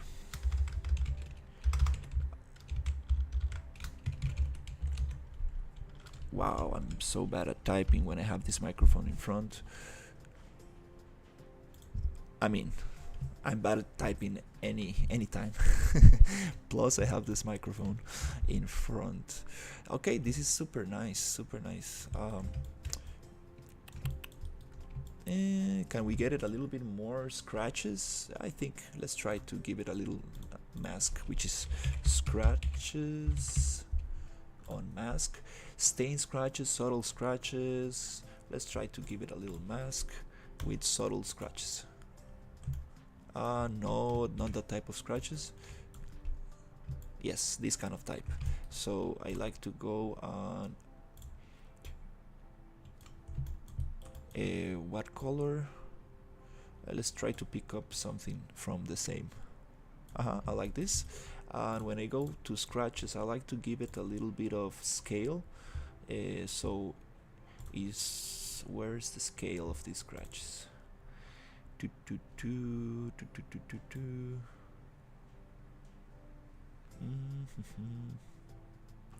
Where's the scale of the scratches?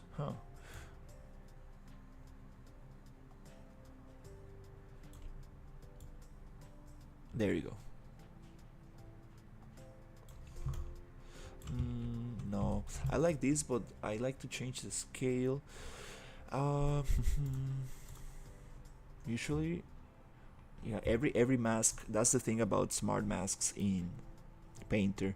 There you go. Every smart mask has different kind of values and different kind of things, and this scale, it doesn't really change the thing. Yeah, it's very interesting how they are configured.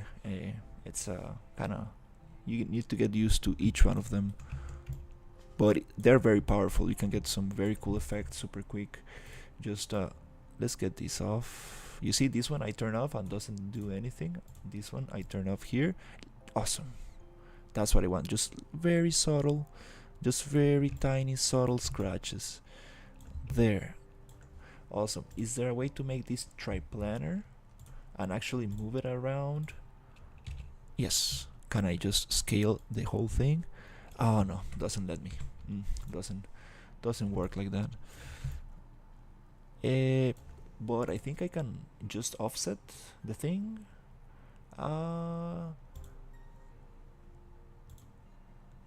It's okay. I think that from far away kind of gives the illusion of little scratches. Alright, I'm pretty happy with this prop. Let's go and should we also get the scratches effect on the other metal? Scratches into the other one, which is wood, metal handle. Boop. Yes, I don't see anything. Maybe let's make it darker, wider.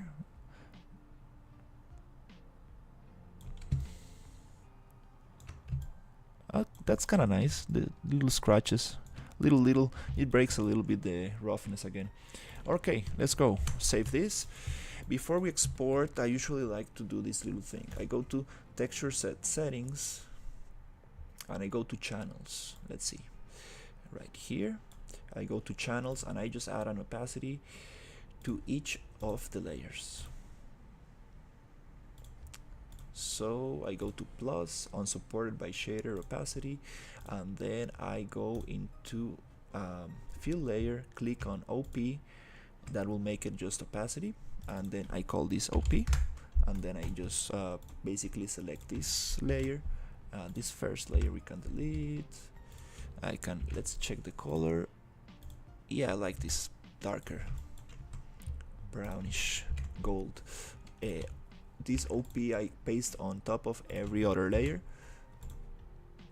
Sweet. And then I go check in material opacity. It's totally white, which will allow us to export this, Ctrl Shift E, as transparent. So I go into my template, which is just the Unreal 4 packed with opacity, with alpha layers, and here I gonna go 2K, and here I wanna go into dilatation plus transparency, plus transparent, super important. Let's go to dilatation. That means how many pixels is the texture going to go out the UV shell. Okay, here just make a new folder. It's okay. Save, export, I mean. Okay, yep, right, export that stuff, pause the renderer, and go back to the new folder, which is right here. Nice. So we get this bunch of images, right? We don't want this bunch of images, we only want 3 images. So let's open this up in Photoshop to merge them up. I came up with this workflow because, yeah, I don't like using material like this. It gives me a blurriness between materials, and I don't like that at all. I like sharp transitions between materials, especially when you're doing face material. So you drop every other texture on top of here, and here we just combine color, color, color, color, color, color, right? Just Control E, and then we go normal, normal, normal, Control E, occlusion, occlusion, occlusion, Control E. Nice. So we go Control Alt S, and we save this in desktop as let's call it texture underscore metal drawer base ORM, occlusion roughness metallic. Let's just copy this name. Let's paste. Let's save it. It will take a little bit, and then let's go with the normal map. Save it on desktop. Just basically write normal and save. And let's do it the same with the base color, which is gonna be here on desktop. Let's just metal. Let's just copy the name that I had before and call it base color. Oops, base color. Okay, desktop, save. Sweet. So now we have 3 beautiful textures, and let's go into Unreal. This thing right here, I don't like it. We can delete it. No need for that. Let's just put everything in there. Let's call this folder Office Small Metal Drawer. Nice. And then we go into Unreal Engine and see how this looks. So to push this prop, I usually just come here to the content browser, do this little thing small, the folder small with Control mouse, and then I just drag this into there. Let's make it a little folder as well. Let's copy this name. Let's make it into a little folder. Right click, new folder. Let's paste it. Let's open the folder. Let's drop this into the folder. Import all. Very importantly here, you want to take this ORM occlusion, roughness, metallic, and take the sRGB off. That will let us use the blue channel, green, and red as linear color. Alright, so then we want to right click the base color, create material, and inside this material we want to drop, oops, I usually have this smaller, and this like this. We usually just drop normal and ORM. Here we can align this with Shift A, and then we can simply come here and go normal, RGB to normal, ORM is just red to ambient occlusion, green roughness, and blue metallic. Very simple material setup for using substance. Then we open this up, and we have 3 materials which we can just delete and assign one material. Inside on Unreal Engine we can do that as well. Just save it and then we place it. Alright, the scale is not correct, but that's no problem. We can bake scale and rotation in Maya, but I usually do it here. Let's see how this looks. Okay, that's very nice. Usually what I do with this is reset the rotation, and I just bake the, yeah, we have a super nasty UV seam right here, which is in the back. Let's analyze the prop. Yeah, I can see the UV cuts right there. And I see this little thing, which this happens with dilatation. We got some dilatation there where it's not so nice. What other thing came out? Yeah, very hard UV seams, but I don't know where to cut this kind of smooth edges. Alright, let's see how this looks. I usually go to model, X-form, edit pivot, bottom, and then I usually just copy this location and delete this, delete that, paste location here, nice, and then just rotate, tuk tuk. Maybe we can even put it there, or yeah, makes sense to put it this way. And I like to drop it in the floor by elevating a little bit and then end to drop. It's supposed to just put it right there in the floor. Nice, let's just place it somewhere. Nice, and this is gonna be the trash can somewhere here. Nice, we got this little prop going. Awesome. Again, we can look for this prop, and you see it's rotating in another direction. So if I want to make this look nice in the content browser, I usually come to bake transform and bake rotation and scale, and it's looking at the other direction. So the front should be this. Let's just bake it again, scale and rotation. Now it looks good, but I move it in the scene. Now if I'm looking for this prop, I can identify it a little bit nicer. Little trick, I like to keep my props looking good in the content browser. Sweet. Another thing that I like to do, it's coming here, opening the prop and going to collisions, collision, looking for the collision preset. Nope, collision complexity, and go complex as simple. This is not great for performance. You should probably make your own collisions for your props, but it's a nice way to just basically be able to collide with it, so you don't go through the prop, even though this can be fixed with a simple box, right? But yep, that's another prop. I never thought the design of a cabinet in a game could be so cumbersome. Yeah, it looks like a very simple prop, right?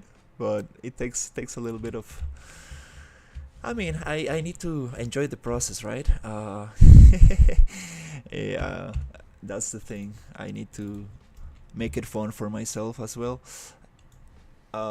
That's the idea, right? I'm really trying to make it I'm really trying to enjoy the process as much as possible. because I really want to get good at modeling. I really want to make nice props. So we have another cabinet here, and we have a little pot right here, which I'm going to make a variation of this one. Maybe I will make a proper plant, not a succulent, like a real kind of green leaf plant. That'll be nice. Don't really wanna use any props from Quixel, even though I'm using this wooden floor. Oh, sorry guys, I got a phone call from my mother. Give me a second. Алло? Да, привіт, мама, як справи?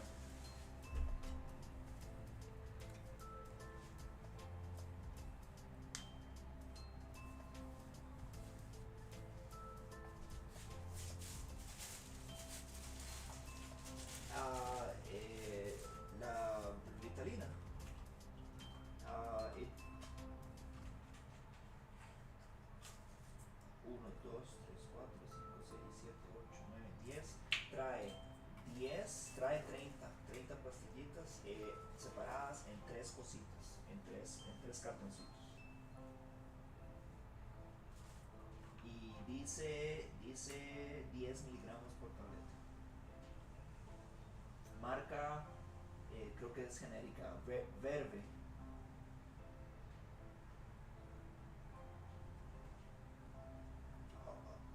Ok, dice Verve, metilfenidato, cloridato, tabletas.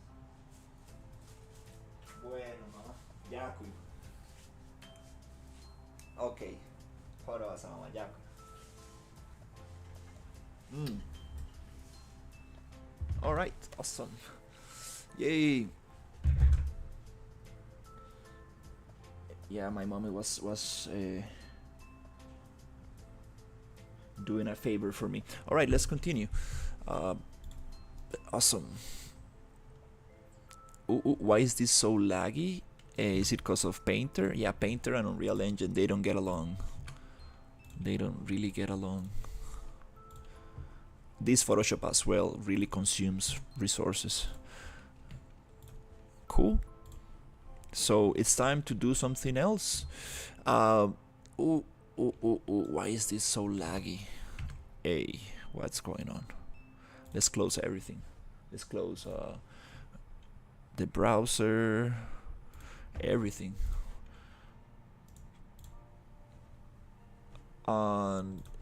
Yeah, it's always nice when you import a prop. It's always nice to just open up the project again. It should take no time.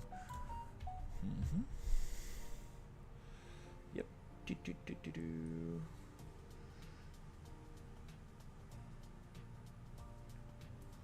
All right. Every time you open the project and you're using ray tracing shadows, you get this weird stuff. So I go to ray trace. R dot. I even have it like written here, the command. It's super funny. I go here, F2, copy this and paste it here in the enter console command.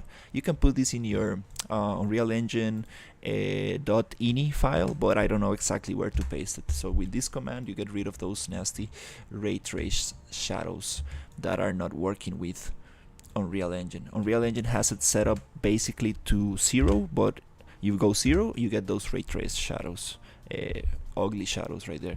But if you go back to 1, it's like, yay. Nanite doesn't work properly with all meshes. Nanite is designed to work with very high poly meshes. So if you have a low poly mesh, you don't really need to use Nanite. Also with some curvy meshes like this, I don't know why. Sometimes you go Nanite and it goes like, I don't know why you get that result. For some curvy meshes, Nanite doesn't work for me. I need to research this, so I take Nanite off. Still, it's a very low poly mesh, so no problem. The idea is to use Nanite when you have a lot of geometry. So yeah, this is cool. I would like to do something more relaxing. Maybe we can do another cabinet, but I kind of want to get the plant going here. Let's just copy this one. Control D and Roop. Let's put a plant in here. Obviously this color does not go well, so maybe we can get a yellow thing, or yep, let's get rid of this block out. And I would like to get a real plant or get a variation of this succulent. This will be super beautiful, like little green succulent. I think that will be super nice. And then get a variation of this. The textures are merged, so I don't have much possibilities to work with them. I need to open Substance, and basically that's the problem of merging textures. It's not so, yeah. Yeah, really need to change that. That'll be super nice. Also, the telephone on the lamp will look super good. I need to change this texture and add more decoration to it. It's a little bit sharp on the edges, but it's okay for this distance. The trash can will be super easy to make, and the cabinet. And maybe we can get some curtains for here. Will that look good? And the window frames. I need to work on the actual window frames. I will do that in Maya. Once I have everything just exported to Maya. All the actual building structure. And we can give it a ceiling. A flat ceiling. That might look cool as well. But I don't know. This high ceiling also looks cool. Yeah, oops, we need to actually like start getting on the structure, make it snappable, modular. Yeah, this is not so nice, but it's okay. We are still in the blocking out stage and prop building stage. Nice. Okay. Should we do the plant? Yeah, I think let's just do a quick plant just to make this look nice. This is gonna be super quick because I just need to get the safe box. Where is it? Diner props. And no, it's on the bathroom props. Yep, I should probably call this differently so I don't get confused. It should be called diner props. Bathroom props. Right there. Ooh, my computer just bugged out. I think my processor is not in a good shape. Oops.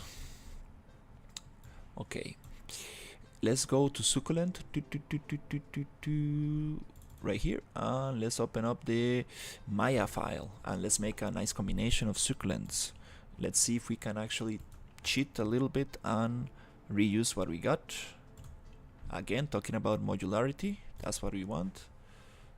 Let's open up some reference, which is I like this guy a lot. Where is it? Succulent. Okay, not something like this, but let's see what other colors can we get from a succulent. I would like to do this variation, which is green and purple. That looks super cool, I guess. Yep, let's maybe try to get this one. This is an AI generated image. It looks all melty, so this is not great reference. I need some real pictures. I like this combination, green and purple. Let's change this one into this color. The shapes are very similar, so we can do that. This is more spiky and sharp, and it has way more like a pineapple. But it's okay, let's just use this combination of colors. Let's get some variation. Alright, let's do this. Here I would like to just go and separate this, mesh separate, and then I would like to just get maybe this into another mesh combine, and then I would like to make sure, okay, poly, just copy the name just in case I lose it, hide it, combine this, mesh combine, and then unhide this, and then select here, center pivot, and then I would like to make it bigger with plus, scale down, Let's make it like a nice kind of Control C, just Control D to duplicate. Let's make it like a nice kind of little rotation. It's always important to give it a little rotation to the plant, because they never grow straight, even though they have a perfect pattern, a perfect Fibonacci pattern and stuff. Let's go. Obviously, they're perfect in their own way. That's what I'm trying to say. Right there.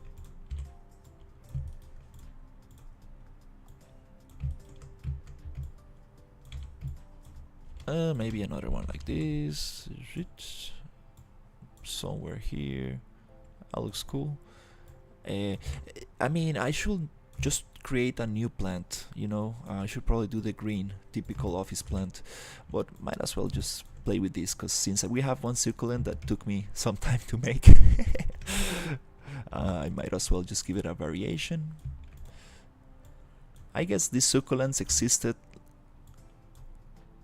I think they were popular since the beginning of times.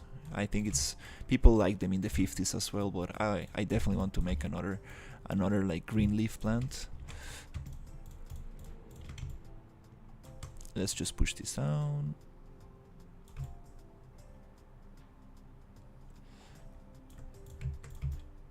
Okay, that's kind of cool.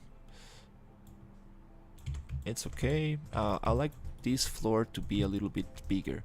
I need the soil to go up, so let's go face tab, select it, and then push this up, isolate, and then see, Control 1 to de-isolate, and nice. That's kind of cool. Oops, we got some intersection here. Also, soil. Okay, it's okay. Let's go up. Okay, yeah, let's go up and actually play a little bit with this. Soil is never flat. It always has some little kind of. Let me see. Can we just add another loop in here, or no? The other way to do this is selecting this face with tab,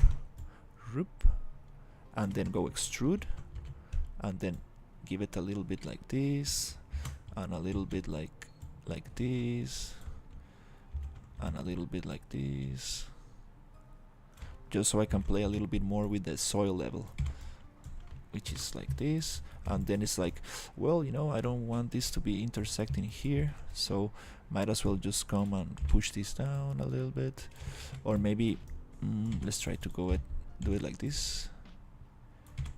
And then I can, there was an option to like change this, give a noise to the vertices. That'll be super nice to check out, but it's okay. I just wanna go in there a little bit.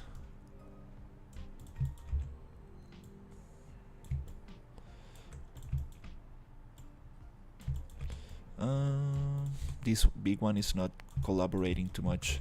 Let's push it out a little. Right? Let's push these big ones out a little bit. Maybe because of the rotation I gave it. Yeah, let's push it out. I don't see any intersection. Okay, that's good.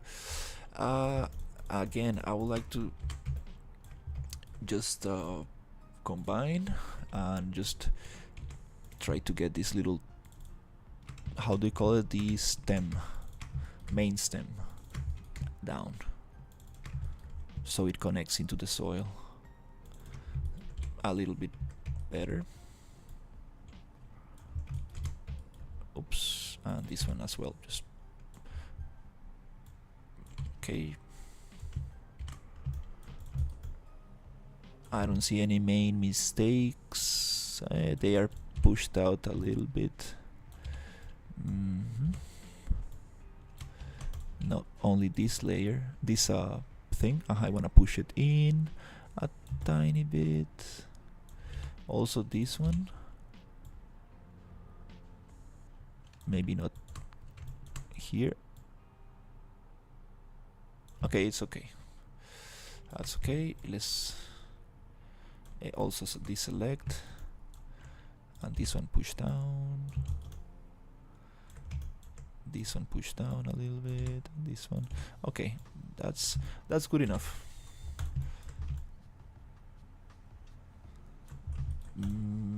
Maybe we can get another one.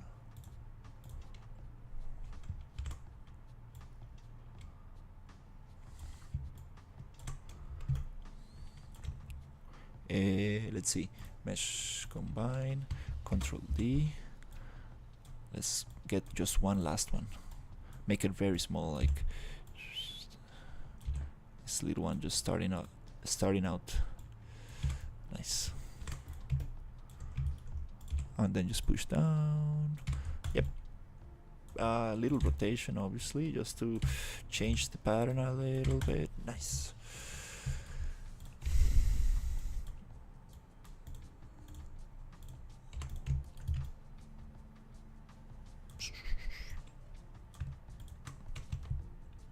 Control mesh combine. Let's push this a little bit. All right, here, bloop, control. Mesh combine, and then just push, rotate. Right, nice. That's nice. We don't want them to perfectly spaced out, equally spaced out. Yeah, we want this to be together. Mesh combine, and then just push and push a little bit. It's okay.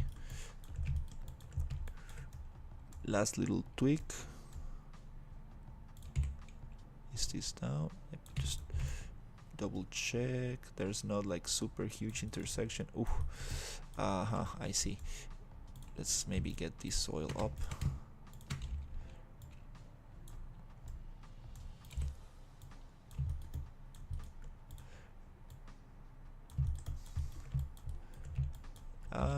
Yeah, I think that's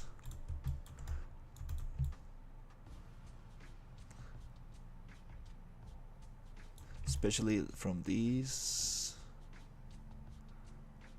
Yep, especially from this distance, kind of looks cool. All right, nice. So let's just save this, and now the question is, how do we do the change on? Okay, so we are gonna have different succulents. Okay, materials are good, we just need to make different succulents. So we need to group them up. 1, 2, 3, separate it. Okay, we need to group this one and this one and this one. Okay, let's group this up. Double check. Perfect. Mesh combine. Group. Okay, we need to group this one. Nice. Mesh group. Combine. Mesh combine, and then this one. Mesh combine, and then this one. Double check. Mesh combine. Nice. So the isolate 6. Maybe just on height. There you go. Okay, now I want to give different materials. So let's make these 3. I want to make this something like that, I guess. These 3, let's make them first of all, since I copy pasted this, I guess let's just assign the same material to everything. Existing material succulent. Okay, good. And then on the hypershade window, I would like to go and just edit, delete, don't use nodes, and copy this succulent. So we have succulent pasted, which I like to call it maybe succulent number 2. Succulent number 2. Nice. So I have this, and this, and this. Let's make maybe this one green. Maybe this one. No, just like Let's keep this purple. Yeah, let's keep these ones purple, okay, and let's make this other one green, which I just need to assign a different material to them. Existing material succulent 2. No object matches the initial stand. Oh, what's going on? Existing material 2. Oops, I'm getting some problems. I'm getting some problems with the materials. What's going on?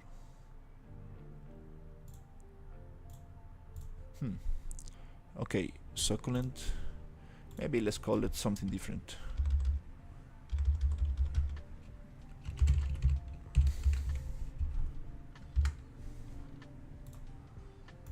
Okay, let's give all of these the same material, which is gonna be just succulent, okay? And let's say this, maybe these 3 can be green. So let's go plant. Up, still give me problems. Why? Never seen that error before.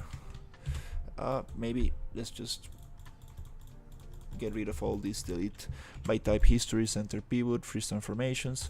Let's try it again. I would like these 3 to be green.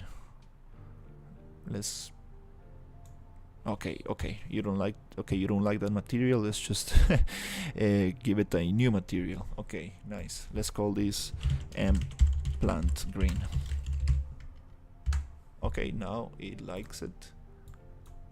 Good. We have green plants, and we have the material attributes. We got the purple one.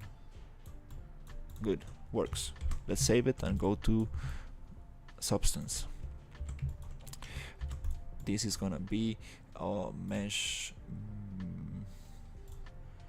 Okay, let's go mesh combine, and again get rid of all of that, and this is gonna be called SN succulent 2, like that. And then very carefully save scene as desktop bathroom props succulent. Where is it? Right here, succulent. And I would like to save this as succulent. Let's call it succulent variation, so we don't touch the original one. Succulent variation. Great. So it's saved. Now we can export this. Before exporting, I always like to go to mesh display soften edge, right? And then I go to file, export selection, and I go to bathroom props, right there, bathroom props succulent, and I like to save it here as succulent variation. Right. Okay, I export with smoothing groups, and then I would like to go to the painter file, and let's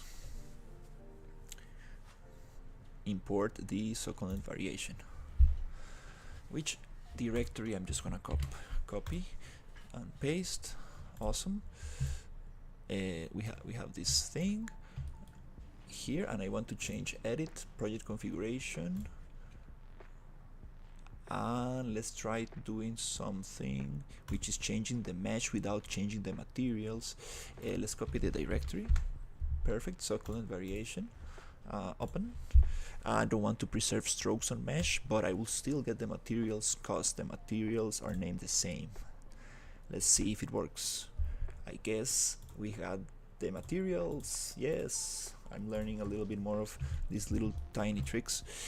Aha, hey, I changed the oops. Let's go back to UV mapping, Control U, unfold. I changed the geometry. Obviously the UVs are not gonna match, so they need a little unfold and a little layout. Alright, that looks better. Save. Whoop. save, bloop, file, export selection, variation, bloop, bloop. Let's go back to Painter and let's just go edit, project configuration, and select the variation file, and do not preserve strokes on mesh. Nice, nice. Now it looks super bad because the UVs are changed, so no problem. Let's bake these and let's get into that succulent variation. Sweet, sweet, sweet. I see some baking issues. I see some stuff in here. What's going on? I don't like this. Don't tell me that it didn't unfold properly. It's just a plane. Come on, get that thing. Okay, okay, I think it's good. Right. Okay, it's good. Everything's good. Just took a little bit of baking. Nice, sweet. Hey, beautiful. So we have our succulent variation. First of all, I like to make this wood a little bit different and darker. I don't really like this wood. Let's go to the wood thing and maybe change it super quick. I think I have another wood in here. Let's see.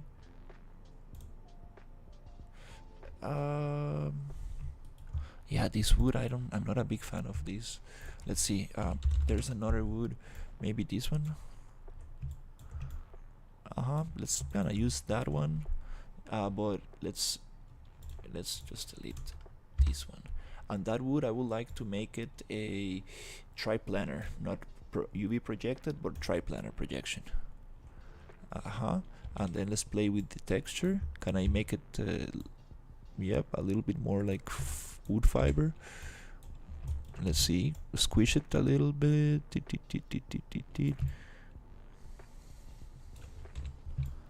Not the greatest. Not the greatest, but actually, yeah, don't really.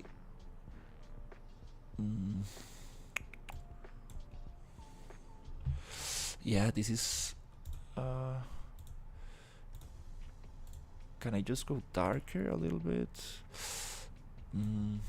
There's something about this wood that I don't really like. It's like this noise. Is it like... Where is that? Fibers? No, it's the... is this kind of dirt? No, it's the sharpen. I think it's stains. No, it's the texture itself. It's the base texture. Yeah, I don't really like. Ooh, that's not good. Let's try it. Let's try something different. Let's go UV projection. Okay. Let's make it into. Let's try another wood as background.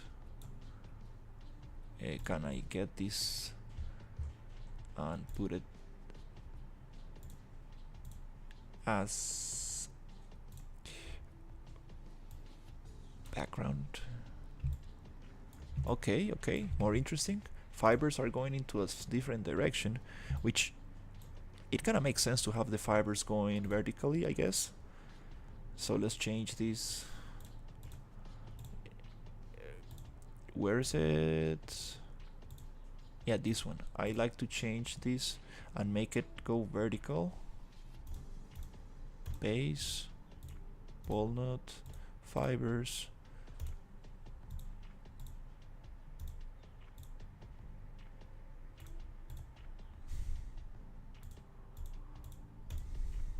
Right here. Let's go and rotate 90.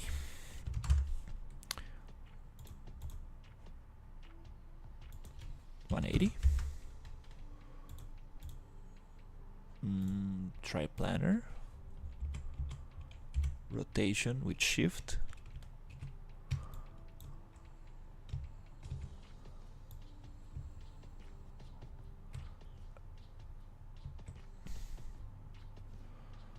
Oops, with shift.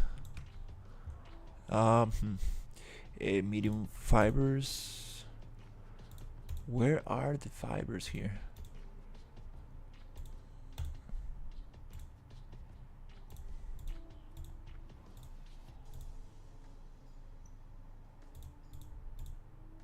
This is the grunge. I'm not very, I don't really like this grunge. Yeah.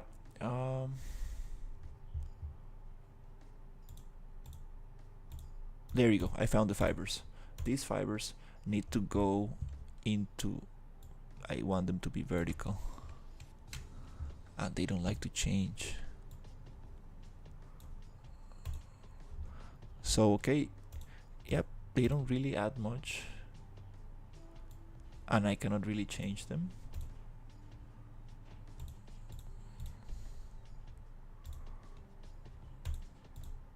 Wood pattern, can I rotate this?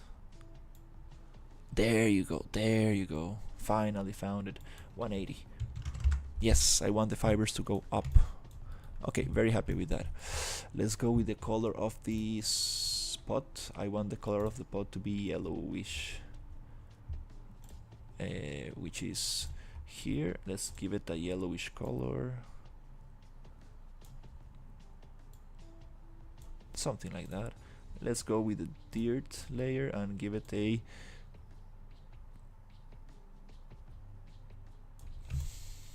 something like this. Now let's go with the succulent. This kind of thing, I would like to change the soil, the gravel. I would like to add a HSL perceptive. Let's go with lightness and go darker. Nice. Maybe not that much. Yeah, I like that.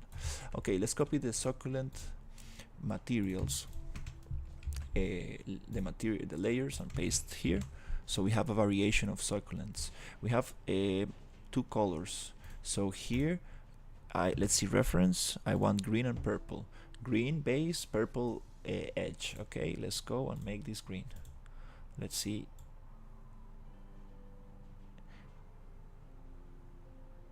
What kind of green we need to get.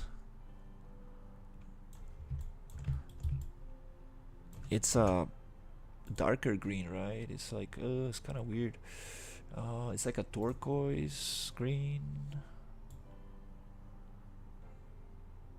Kind of hard to choose that color. And I want purple for this, like more purple. Right. It's a desaturated turquoise, I guess. Desaturated. Let's go desaturation. Not darkness, but desaturation. Not so much. And a little darkness. Yes. It's too shiny still for a... Yeah, these plants are not so shiny. Let's go into roughness. Make it a little bit more...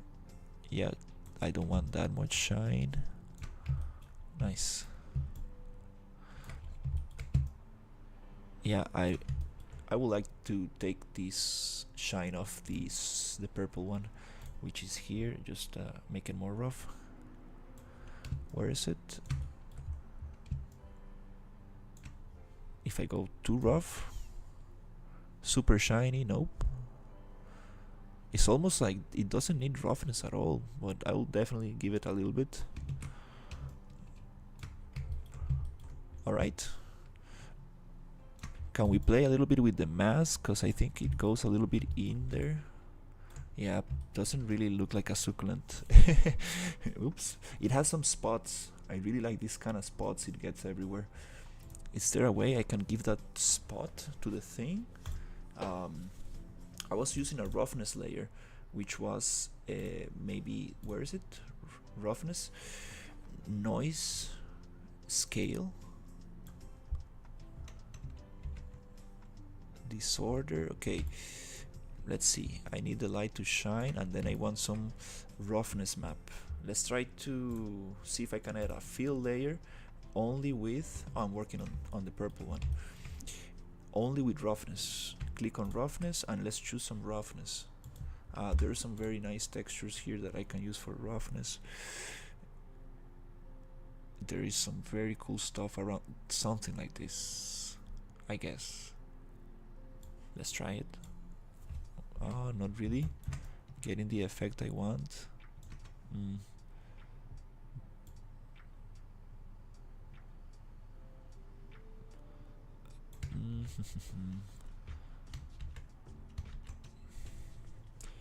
Yeah.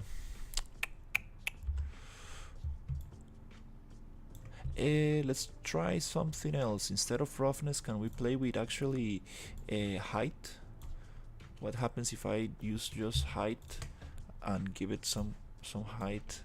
Oh, hey, hey, getting some interesting light break, but it's not the thing I need. Oops, no. Let's go. Is there something I can play with here? Let's see. Contrast, balance. Not really. Let's keep this on 0. Can I change the invert? Yeah, it's not exactly what I need.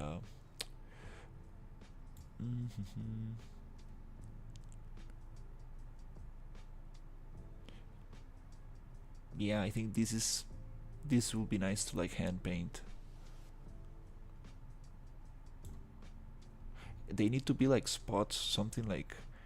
Let's try. Ooh, what is this? Hey, can I contrast 0?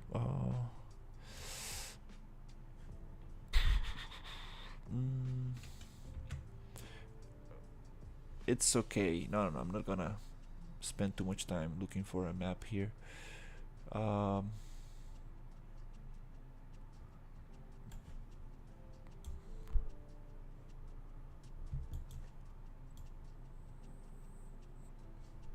Yeah, it's okay. It's okay. I'm just gonna take this off. Maybe just go to the other succulent and try to maybe get something nicer here. 6 more subs to go. Awesome. I would like to change this thing a little bit more, like sharpen, MG blur. There you go. I want more of a blur here. You see, not so sharp. I want to blur. Yeah, this texture, like, you know, if I really spend some time with just hand painting, I can get this little nice kind of dry effect of a succulent. That would be amazing. But anyways, this is not like a close-up prop. Like, it's gonna be far away, and maybe it's too colorful. Maybe the whole thing is too colorful. This texture I'm not a big fan of, actually. Yeah. Can I soil change this perspective to saturation? Yeah. Hue doesn't do much. Oh, there's regular and perceptive. Hey, oh, nice. Kind of like it better. Hue, no, I cannot change hue since it's unsaturated. Kind of cool. All right, let's see if this color, can I adjust it a little bit more? It's I need like a variation of color, like yeah, I need to learn more substance. I need to learn more substance to get that nice variation of color, not make it only one. Where is the green succulent? Right here. I don't want, I need like a base color variation. I think that's what I need, and it will be so cool. I know there's a way to do this. Maybe I will need to make my own map, my own texture. Let's see if I can. Let's just give it a little experimentation. Just let's see what happens if I go into this green color. Maybe. You changed all the streams title. Nice 97 streams changed squinting face with tongue. Yeah, I did it like 50 by 50, so it was not that much work. 30 by 30. So yeah, that's super awesome to change the stream names, and I need to change the let's just try to get this into Photoshop super quick, and let's see if I can do something. Okay, let's get this guy right there. oops, Control C. Let's try to get this guy into Photoshop. Oops, save. Awesome, desktop, bloop, bloop. And then get this guy, and let's try to get that color into Substance. Let's see if we can actually get that nice mask, that base color. I think it will look amazing. So let's see, let's make this square image. I'm going for something very blurry, so it really doesn't matter the scale, but let's just create a new file. 1000 by 1000 is more than enough. Alright, and let's see how much we're playing with. Okay, good. Scale with Alt. Awesome. Now, is there a way to actually just blur these to infinity and get those colors? That'll be amazing. Let's see. Is there a way to just blur this, filter, blur, Gaussian, blur, and go like bloop? Give me that variation. Okay, that's kind of cool. Hey, that's kind of nice. Not so hard. There you go. I need some variation like that for the succulent. Cool. Let's just crop this out. Let's just try this out super quick. Let's go Control Alt S and then go desktop and then go Control Alt S and choose PNG or JPEG. Let's just save it as, I don't know, succulent color, something like that, and then save. And for this kind of texture, I think it will be amazing to just go into GIMP and make it tileable. Let's see if it works. There's a super cool map to make things tileable. I love this picture of the mushrooms. Let's go into File, Open, and then Desktop.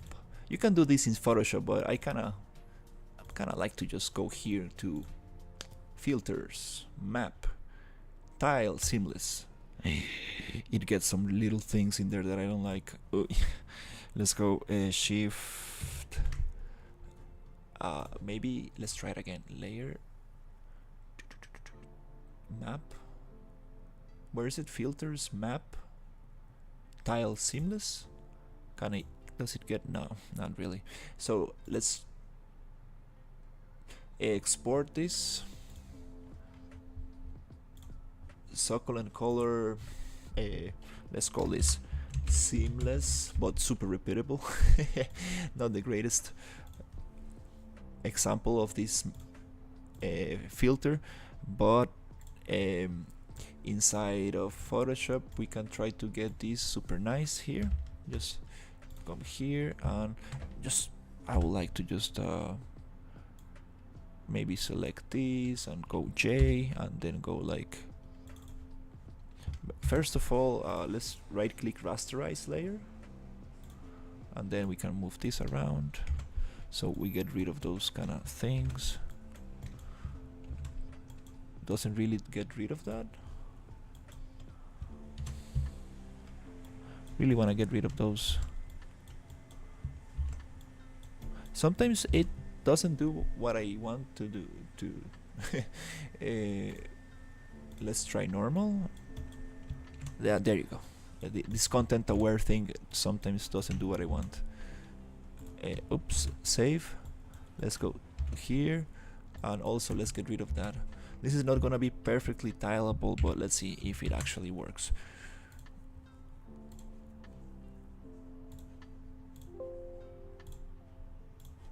Alright, finally go to Painter.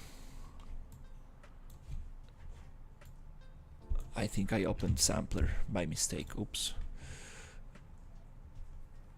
Yeah, Sampler, I'm not a big fan of that program. Maybe I need to look for more tutorials, but it really is not that friendly as I thought. Let's go Seamless, boom, texture, tune, current, import. Let's see how this looks as a base color. As a, can I drag it? Okay, a little bit buggy. Doesn't let me select. What is going on? Okay, I want to select. Oh my god, this is funny. Okay, there you go.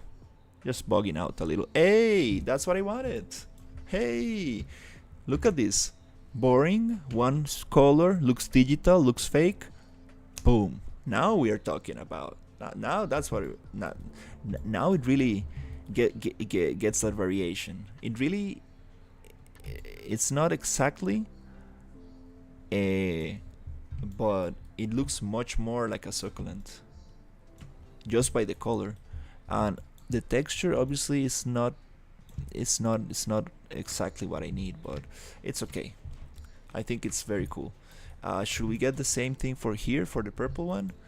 Let's try to do the same. Let's go to succulent, fill layer, and this. Let's just drop it there. Boom.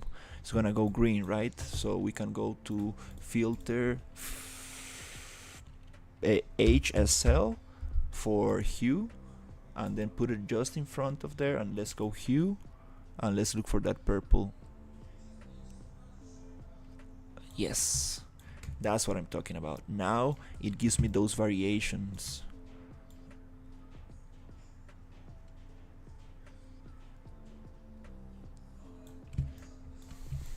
Of purple. Much nicer. Very happy with this technique. Right? Also, can I get more texture in the pot? Can I make it look nicer? Let's try and see if I can find a scratch. A smart mask. Scratch. Am I typing this right? As scratch. There you go. Subtle scratches. So let's try to go in here and add a fill layer. Oops, not in the plants, but in the pot. I want to add a fill layer. Oh, nice decoration, colors, and shaders. Thumbs up. I really appreciate it. Yeah, I'm just trying to play around to see what happens. Hey, we got this kind of paint subtle scratch. I kind of like this mask. I would like to. Maybe that's too harsh. Blur? No, we don't want that much blur. This balance. This will look good, but if we change the color. If we change the color to the same, there you go, something like this. And now we can go to the mask and go change these. Can I go into normal and just turn it off? Yes, awesome. Just give it a little tiny bit. There you go. Just a tiny little thing, just to make it more interesting. So, because it's just doesn't really have any textures. Color, let's see, can we make it darker? Oh, maybe just whiter. I think if we go like this, I think it looks kind of nicer. Just to change a little bit the roughness values. I got some chipping in there, but doesn't really look much. Okay, I'm kind of happy with this. Let's continue. Not much about the gravel. The gravel, I need to change this texture. It is a stylized texture, and I'm going for realism, so doesn't really match. No, this is not so nice. Also, these plants don't like to grow in this kind of medium. They like, soil underneath and then gravel on top, maybe, but not this kind of gravel. It looks very repetitive and fake, very sharpy. But it's okay. I'm gonna find some other texture. So yep, let's just save this, and as well, let's check the opacity layer on top of everything. This is just so I can merge. Super nice. This opacity needs to go on top of everything, and then let's double check this one. I don't need to save. material opacity. There you go. Okay, so we don't have an opacity layer on the green plant. To do that, we go to texture set settings and we go to channels and we add an unsupported by shader opacity. Then we go back to opacity and everything should be white.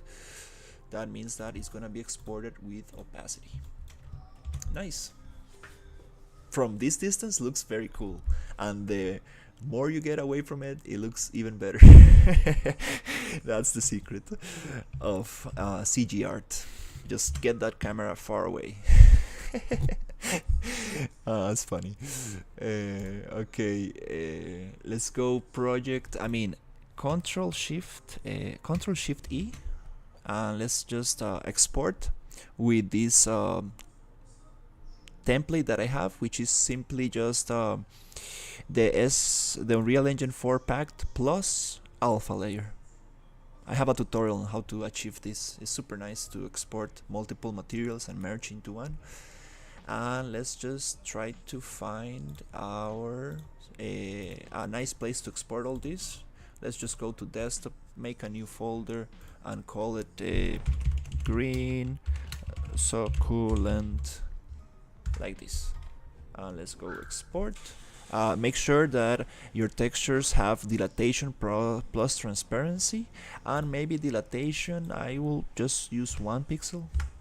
This is how much the pixels are going to go out of your UV shell. If your UV shells are too packed, you need to be careful with this number. You want to keep it low, but 1 is good because sometimes you get weird UV seams because you don't have dilatation.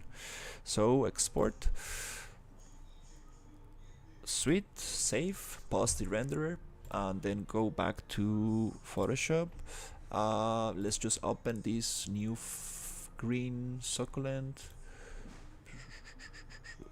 Oops, I'm got my files messed up.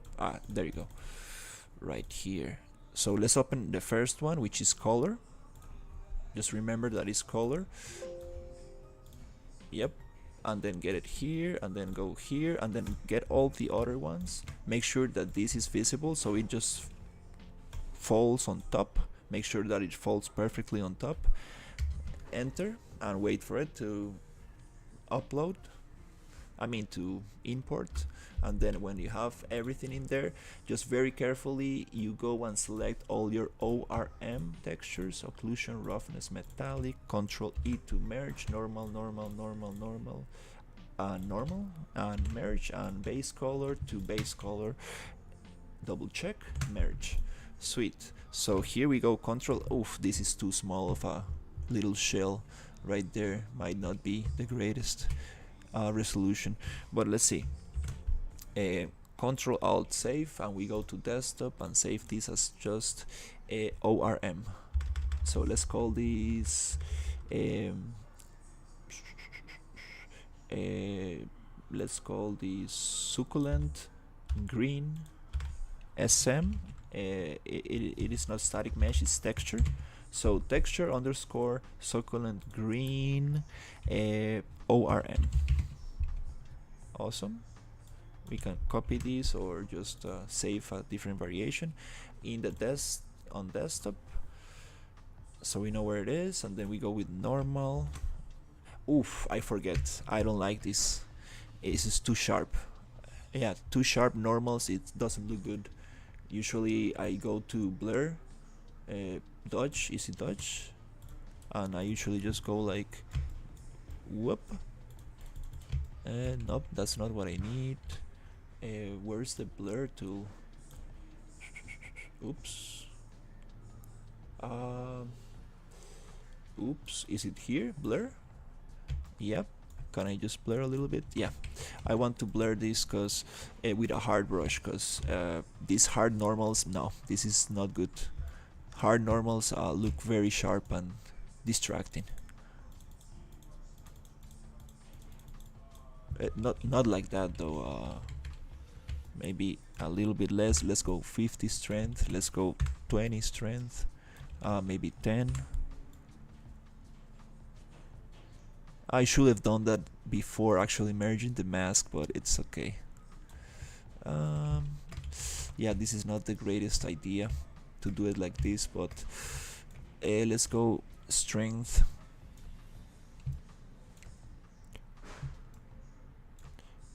$10, and then just there you go, get it. I think that's nice. Just a little soft brush just on the border, zip, without touching much of the other ones. Yeah, this texture is not very good. This gravel texture, very hard normals, a little kind of stylized pattern. I mean, it's, if you're doing something stylized, I guess it goes well. Alright, that's better. Let's just go safe. I forget about that texture, yeah. So here I will just call it normal. Normal, bloop. Oops, and then just base color. Yeah, it's stylized and repeatable. We need to get photo textures.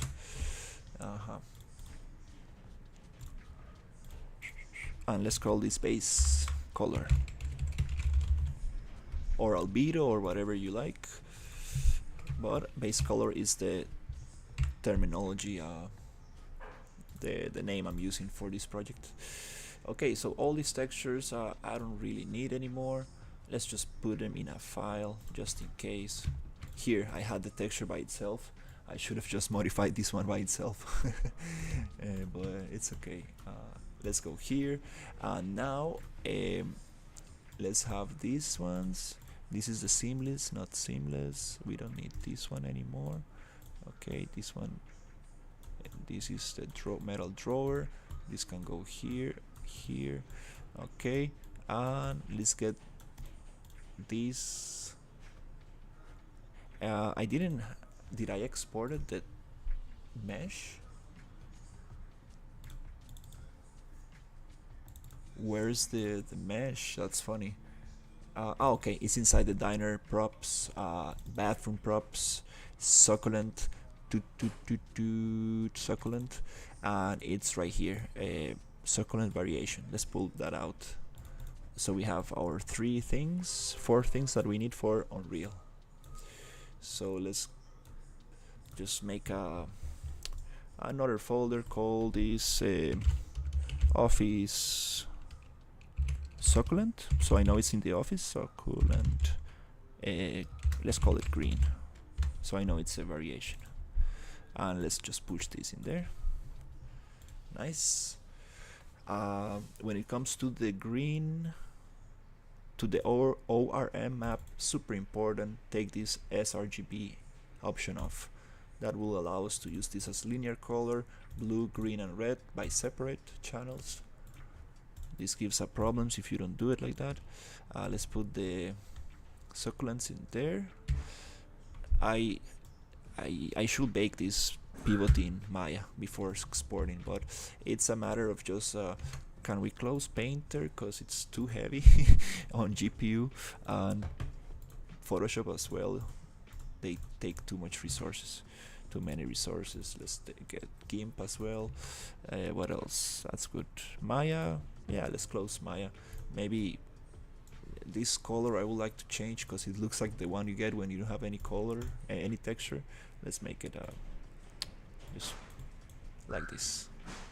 Sweet. Nice. Okay, here I would like to go to modeling, X-form, edit pivot, bottom, sweet, accept, and then you can just drop it with end. Nice. Let's see how this looks. If I go into color, create texture, material, drop these 2 in there, and then go into normal. We can align this with Shift A, and then just normal as goes to normal from the RGB node. And this combined texture, we need to use the channel layers, so it's red to ambient occlusion, green roughness, blue metallic, apply and save. And then let's go into this. Why you don't use Blender or Maya? I like Blender a lot. I just use Maya because I learned Maya in university, so I'm kind of more comfortable. We're using a lot of materials here, but we can just delete these materials and assign one.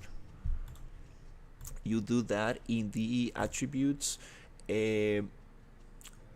material, edit materials here. You can do that here. You can delete all these materials and just leave one. But for now, let's keep it like that.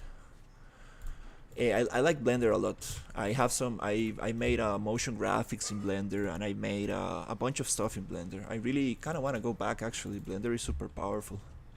Maya, it's good for animation, but if you're not animating, it doesn't make sense. This gravel looks crazy twisted because the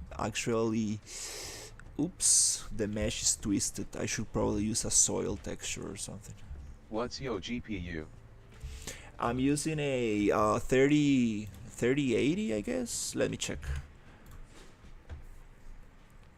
GPU RTX doesn't let me know. Let me see. Can I see that on the Nvidia thing? Sorry, I forget where to check on the oops, on the thing. Let me see. I think it's a GPU Nvidia Enforce Nvidia GeForce Experience. They should probably let me know what I got.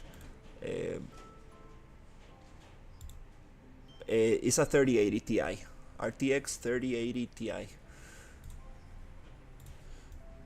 Yeah, little old, but it's going to go for 5 years more. Yay! I like this. I like this. Looks very nice. Much nicer, much more natural than this. This looks like a fake plant. Yeah, because the color variation, it's not from a succulent. So yep, we got that going. I'm very happy to. I just don't like the gravel texture. Not very happy with that. I'm gonna change that. But for now, it's okay. Copy location and paste. Bloop. And then let's make it a little bit bigger. Actually, we have the scale right here. Copy scale, paste scale. Awesome.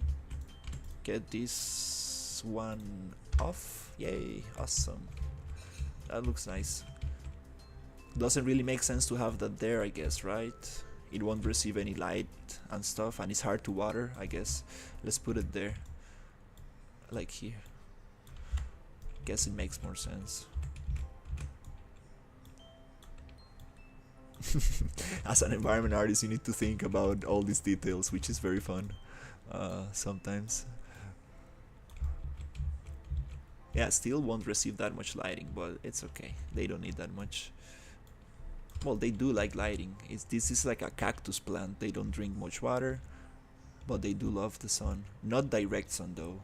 I mean, they can stay under direct sun. It is a strong plant, and you can grow them just from one leaf. Super nice to grow those plants. Great for people who forget to water plants. That's funny. Okay, yeah, it's okay. It's okay. Something like that. Nice, nice. I would like to do the telephone lamp and yeah, all these details I need to do. The ceiling, super important ceiling. The frame on the window, super important. That's super important. Let's see how it looks from player perspective. Let's go F11. It's gonna go crazy because it's a 4K monitor, so you know it's too much for my computer. Let's give it like 5 seconds to load. Now it will move at 20 frames per second or something.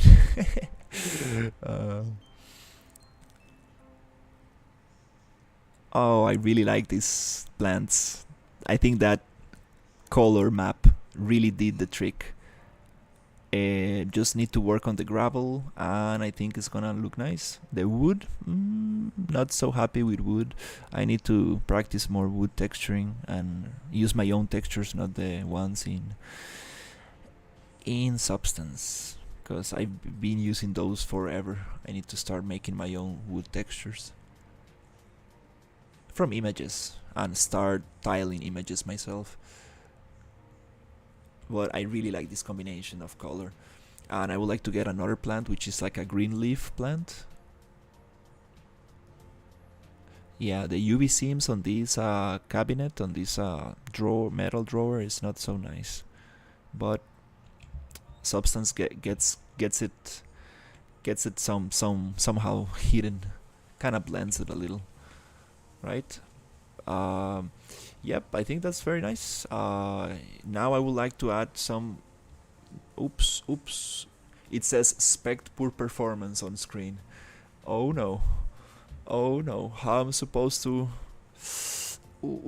Yeah, 4K is too much. Like, I mean, 1080 is enough for a video game. You can always upscale with Real Engine and stuff, but like raw, real 4K graphics, that's not achievable. Like, no. I believe like all video games just upscale because it's impossible to run things in 4K. I mean, you need to optimize it too much, and if you are trying to do something with like a lot of textures and stuff, it's not gonna be so nice. Alright, okay, we got it. I still want to work on this thing. It needs I need to clean this texture, add some more details. Yeah, this texture is not so nice. It has some shine baked into the color map. That's bad idea. The chair came out okay, not as happy as I would like. This thing, I need to actually work with curves and make it nice. But it's okay. And this is very let's call it melted. Here I need some more detail, but it's a good start. I will come back to that prop. And here we have some weird stuff. Is that lighting? Is that kind of, what is this? That shading, I don't like it. Let's see, is it part of the texture, or is it just how the light reacts to it? Yeah, I think it's how the light reacts. Makes this kind of look bended or something. Interesting. Let's put it there. Yeah, this lighting, we have 3 lights, that makes no sense. We actually need some lamps in the ceiling and some lamp on the table and the telephone. I think I'm gonna do the telephone on the lamp. This will look super nice. And then I need like a letter kind of where you put your keyboard. I forget how do you call that stuff. You know, like this little kind of letter thing that people use in offices, and some nice pens and some nice paperwork and folders and stuff like that. That'll be super cool. Let me check the reference. Something like this kind of thing, and this kind of thing for the pen. Alright, I think it's time to go and take a little break and continue a little bit later. Alright, thank you so much for watching, and I'll be back soon. Yay, the office is taking shape. And then I will continue with the kitchen, which will be crazy work. A lot of vegetables, utensils, some beautiful thing right here, and I'll be ready. Some extractors and fans, and yep, that'll be super cool. And then I will come back to this area. No, after the kitchen, I need to work on the exterior. Yes, which is just gonna be it does have some work, the exterior facade and like all this kind of thing. Let's let's check this out. See you ahead. Give me a second. Bye. See you.